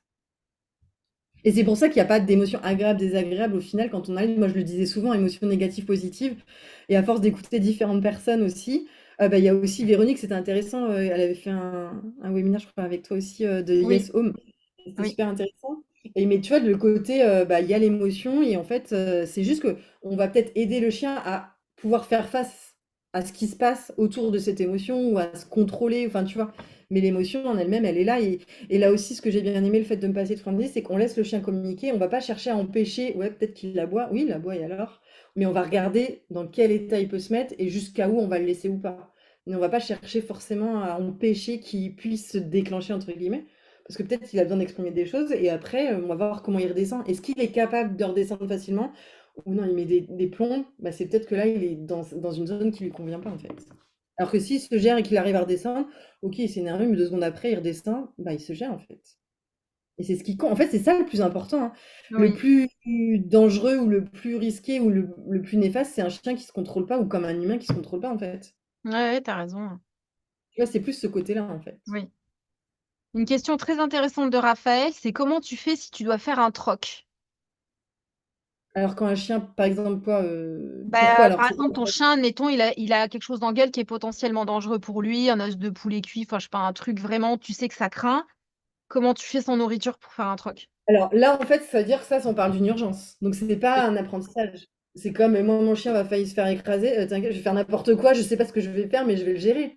Et peut-être que là, en fait, on va déjà travailler en amont pour pouvoir lui apprendre à laisser ou banaliser les choses et qu'il prenne pas tout en gueule. Mais là, s'il y a une urgence et que ta solution, c'est que tu as un autre poulet dans la poche et que tu dois lui donner et que ça le fait lâcher, bah vas-y. Enfin, tu vois, enfin, là, il va s'étouffer. Enfin, en gros, là, c'est pas un apprentissage, c'est une urgence. Oui. Donc, je vais faire avec ce que je peux. Enfin, je sais pas ce que je ferai, tu vois, mais là, l'idée, c'est ok, c'est se dire ce moment-là, d'accord, c'est une urgence, mais faut pas le voir comme un truc au quotidien. Si ça se répète au quotidien, pose-toi des questions. Pourquoi ton chien, il se jette toujours sur la bouffe à l'extérieur? Est-ce qu'il n'a pas des problèmes gastriques? Est-ce que on n'a pas renforcé ce comportement en essayant d'aller lui prendre en gueule les choses? Et donc là, l'idée, ça serait peut-être de plusieurs contrôler la situation en mettant son chien en longe et peut-être justement en banalisant en fait de pas à chercher à reprendre un truc qu'il a dans la gueule, mais en lui demandant, enfin même pas en lui demandant, en s'éloignant, en fait qu'il n'y ait plus d'événements autour de ça déjà. Et après, en progressivement, on travaille le tu laisses aussi, tu vois, avec la voix et Et avec du la coup, même nourriture. le tu laisses, tu le récompenses pas avec des Non, friandises. avec la voix. Mais encore une fois, pourquoi le chien, là j'ai eu le cas hier aussi, le chien en fait il a tendance à prendre plein de trucs en gueule, mais en fait on a vu qu'il y avait des besoins qui avaient besoin d'être comblés et en fait la réaction de l'humain, bah, comme plein de chiots, ils prennent en gueule et le problème c'est que l'humain il va réagir systématiquement. Et donc le chien il va faire quoi derrière? Il Ah va oui, oui, prendre oui. encore plus vite Oui, oui. et donc nous on va réagir tout le temps alors que tu te rends compte qu'au bout d'un moment, si tu es sûr qu'il a pas de problème gastrique, blabla, ou qu'il mange à sa faim aussi, bah tu vas pouvoir, créer des situations où tiens, il y a des trucs qui traînent, mais je vais me servir de la longe. Je vais pouvoir mettre des choses au sol, peut-être, tu vois, mais je vais me servir de la longe pour déjà qu'il aille pas, que ça soit un non-événement comme les gens, comme les chiens, et a des besoins. S'il a l'intention d'y aller, je vais lui demander tu laisses. Mais comme il n'a pas été jusqu'à le prendre, tu vois, enfin, il est moins, enfin, l'état émotionnel est moins important, il se gère mieux, et donc il va pouvoir laisser plus facilement parce qu'on n'est plus dans une situation où il est en zone rouge d'excitation, Et, tu vois. et, et en ayant cette pratique-là, et en plus en récompensant avec de la nourriture, qu'est-ce que la nourriture, là, à ce moment-là, pourrait avoir comme impact négatif pour toi? Est-ce que ça pourrait avoir un impact Bah, en négatif? fait, en soi, tu sais, c'est pas. Bah, en fait, si, mais ça Si serait le pareil. procédé est tel que tu l'as décrit, hein.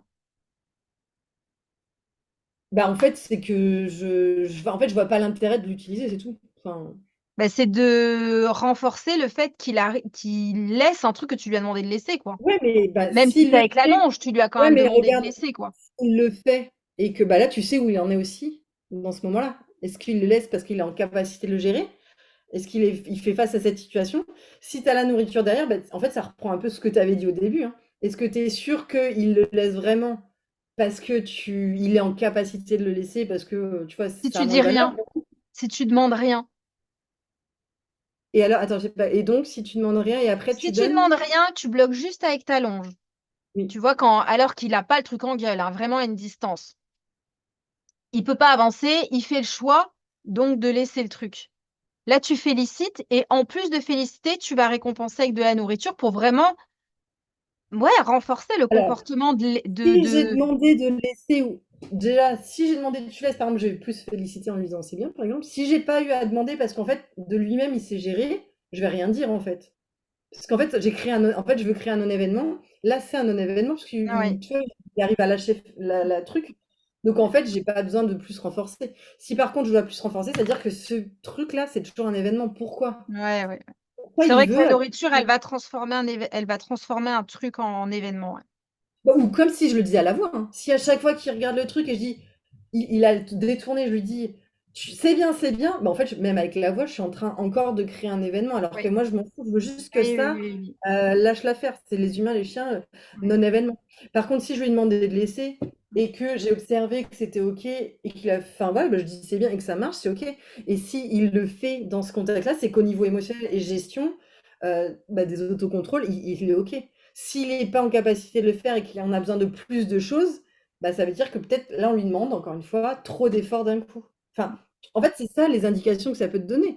Après, en soi, si tu as dit c'est bien et qu'après tu as donné la friandise, bah, c'est juste, au final, tu vois pas forcément où ça en est sur le moment. Après. C'est pas pour ça que c'est un impact, je dirais pas que c'est forcément un impact négatif, mais qu'est-ce qui se passe derrière, c'est ça aussi qu'il faut voir aussi après ça, en fait. Et dans certains cas, bah, en fait, c'est exactement le discours que tu avais pu expliquer. Hein. Dans d'autres situations, tu le disais, hein, l'impact que ça peut avoir, bah là, ça peut aussi être le cas. Hein. Donc, Oui, oui. en fait, c'est toujours pourquoi le chien fait ça, qu'est-ce que ça veut dire pour lui et quels sont ses besoins derrière ça. Et si j'arrive à mieux comprendre, bah ok. Et après, c'est de la gestion. Si ouais, bah, je vais dans une zone où moi j'ai eu le cas avec une cliente, les gens ils balancent tout par terre par la fenêtre, il y a de la bouffe partout. C'était un moment, c'est soit tu passes ta vie à contrôler le chien, ou soit c'est bah vas-y, Ouais, rattache-le en ouais. longe et fais ta balade et évite le lieu parce que sinon c'est une galère quoi. Il y a trop de tentations d'un coup. Et encore une fois, c'est pas une histoire de bien, pas bien, de faire avec ou sans, c'est juste que on se pose des questions différentes dans certains cas. Mais faut pas que l'urgence soit une situation répétée. Si l'urgence est une situation répétée, bah, encore une fois, là, Oui, on oui, est oui, trop. oui, c'est plus oui, oui, il y a un souci dessous. Si je dois avoir un poulet à chaque fois sur moi dès qu'il y a ça, bah, il y a un souci.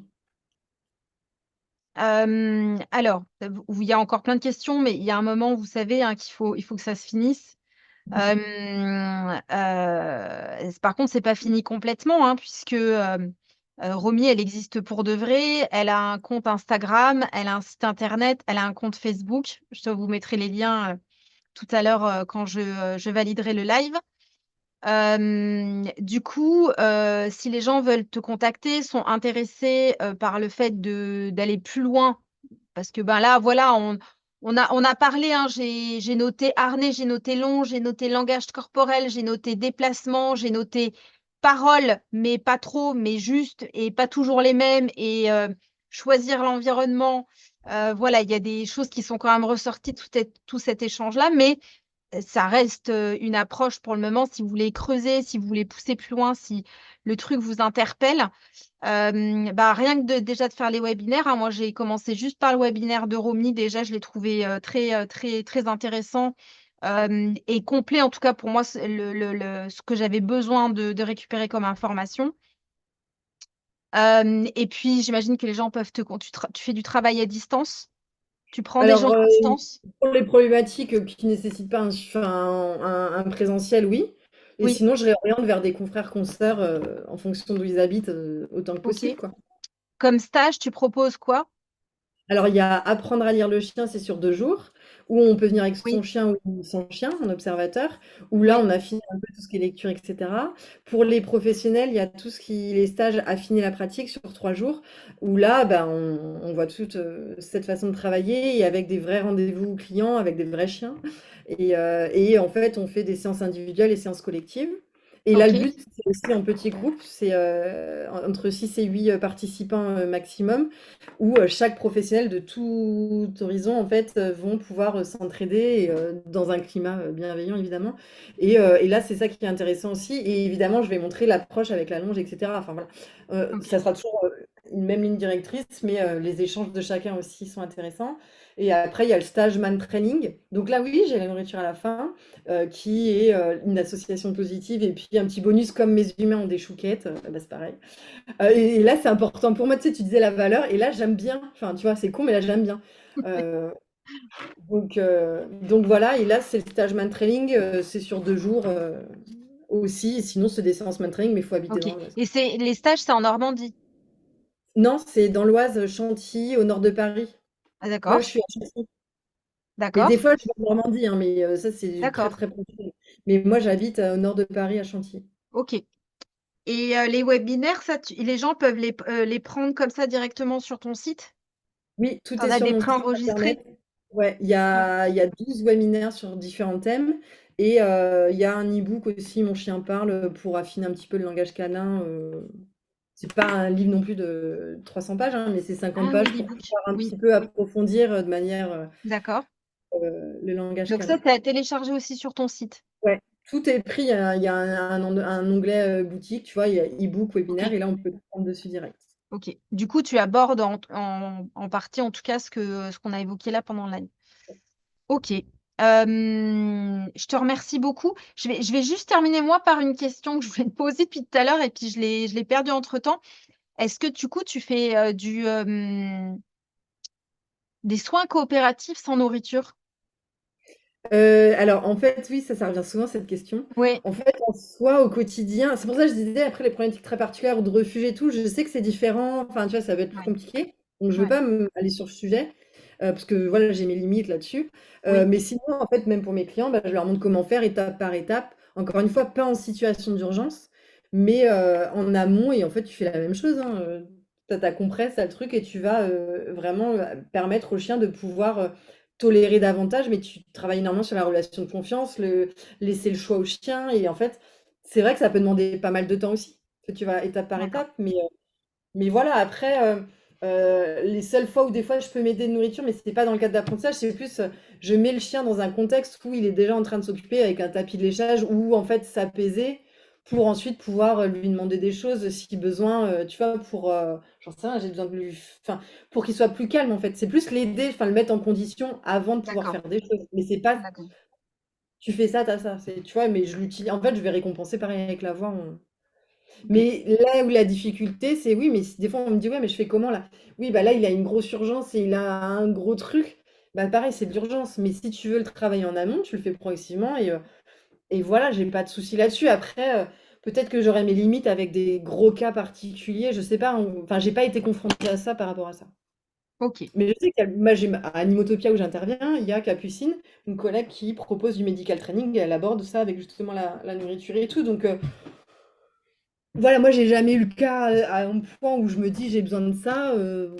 Tu le fais progressivement au quotidien, et tu fais enfin les mêmes, en fait, les mêmes situations, mais juste que tu le fais sans, et t'observes ton chien et voir ce qui est possible, tu vois. Oui, Anne-Claire, elle dit les soins coopératifs sans friandises, c'est de l'habituation. Ouais.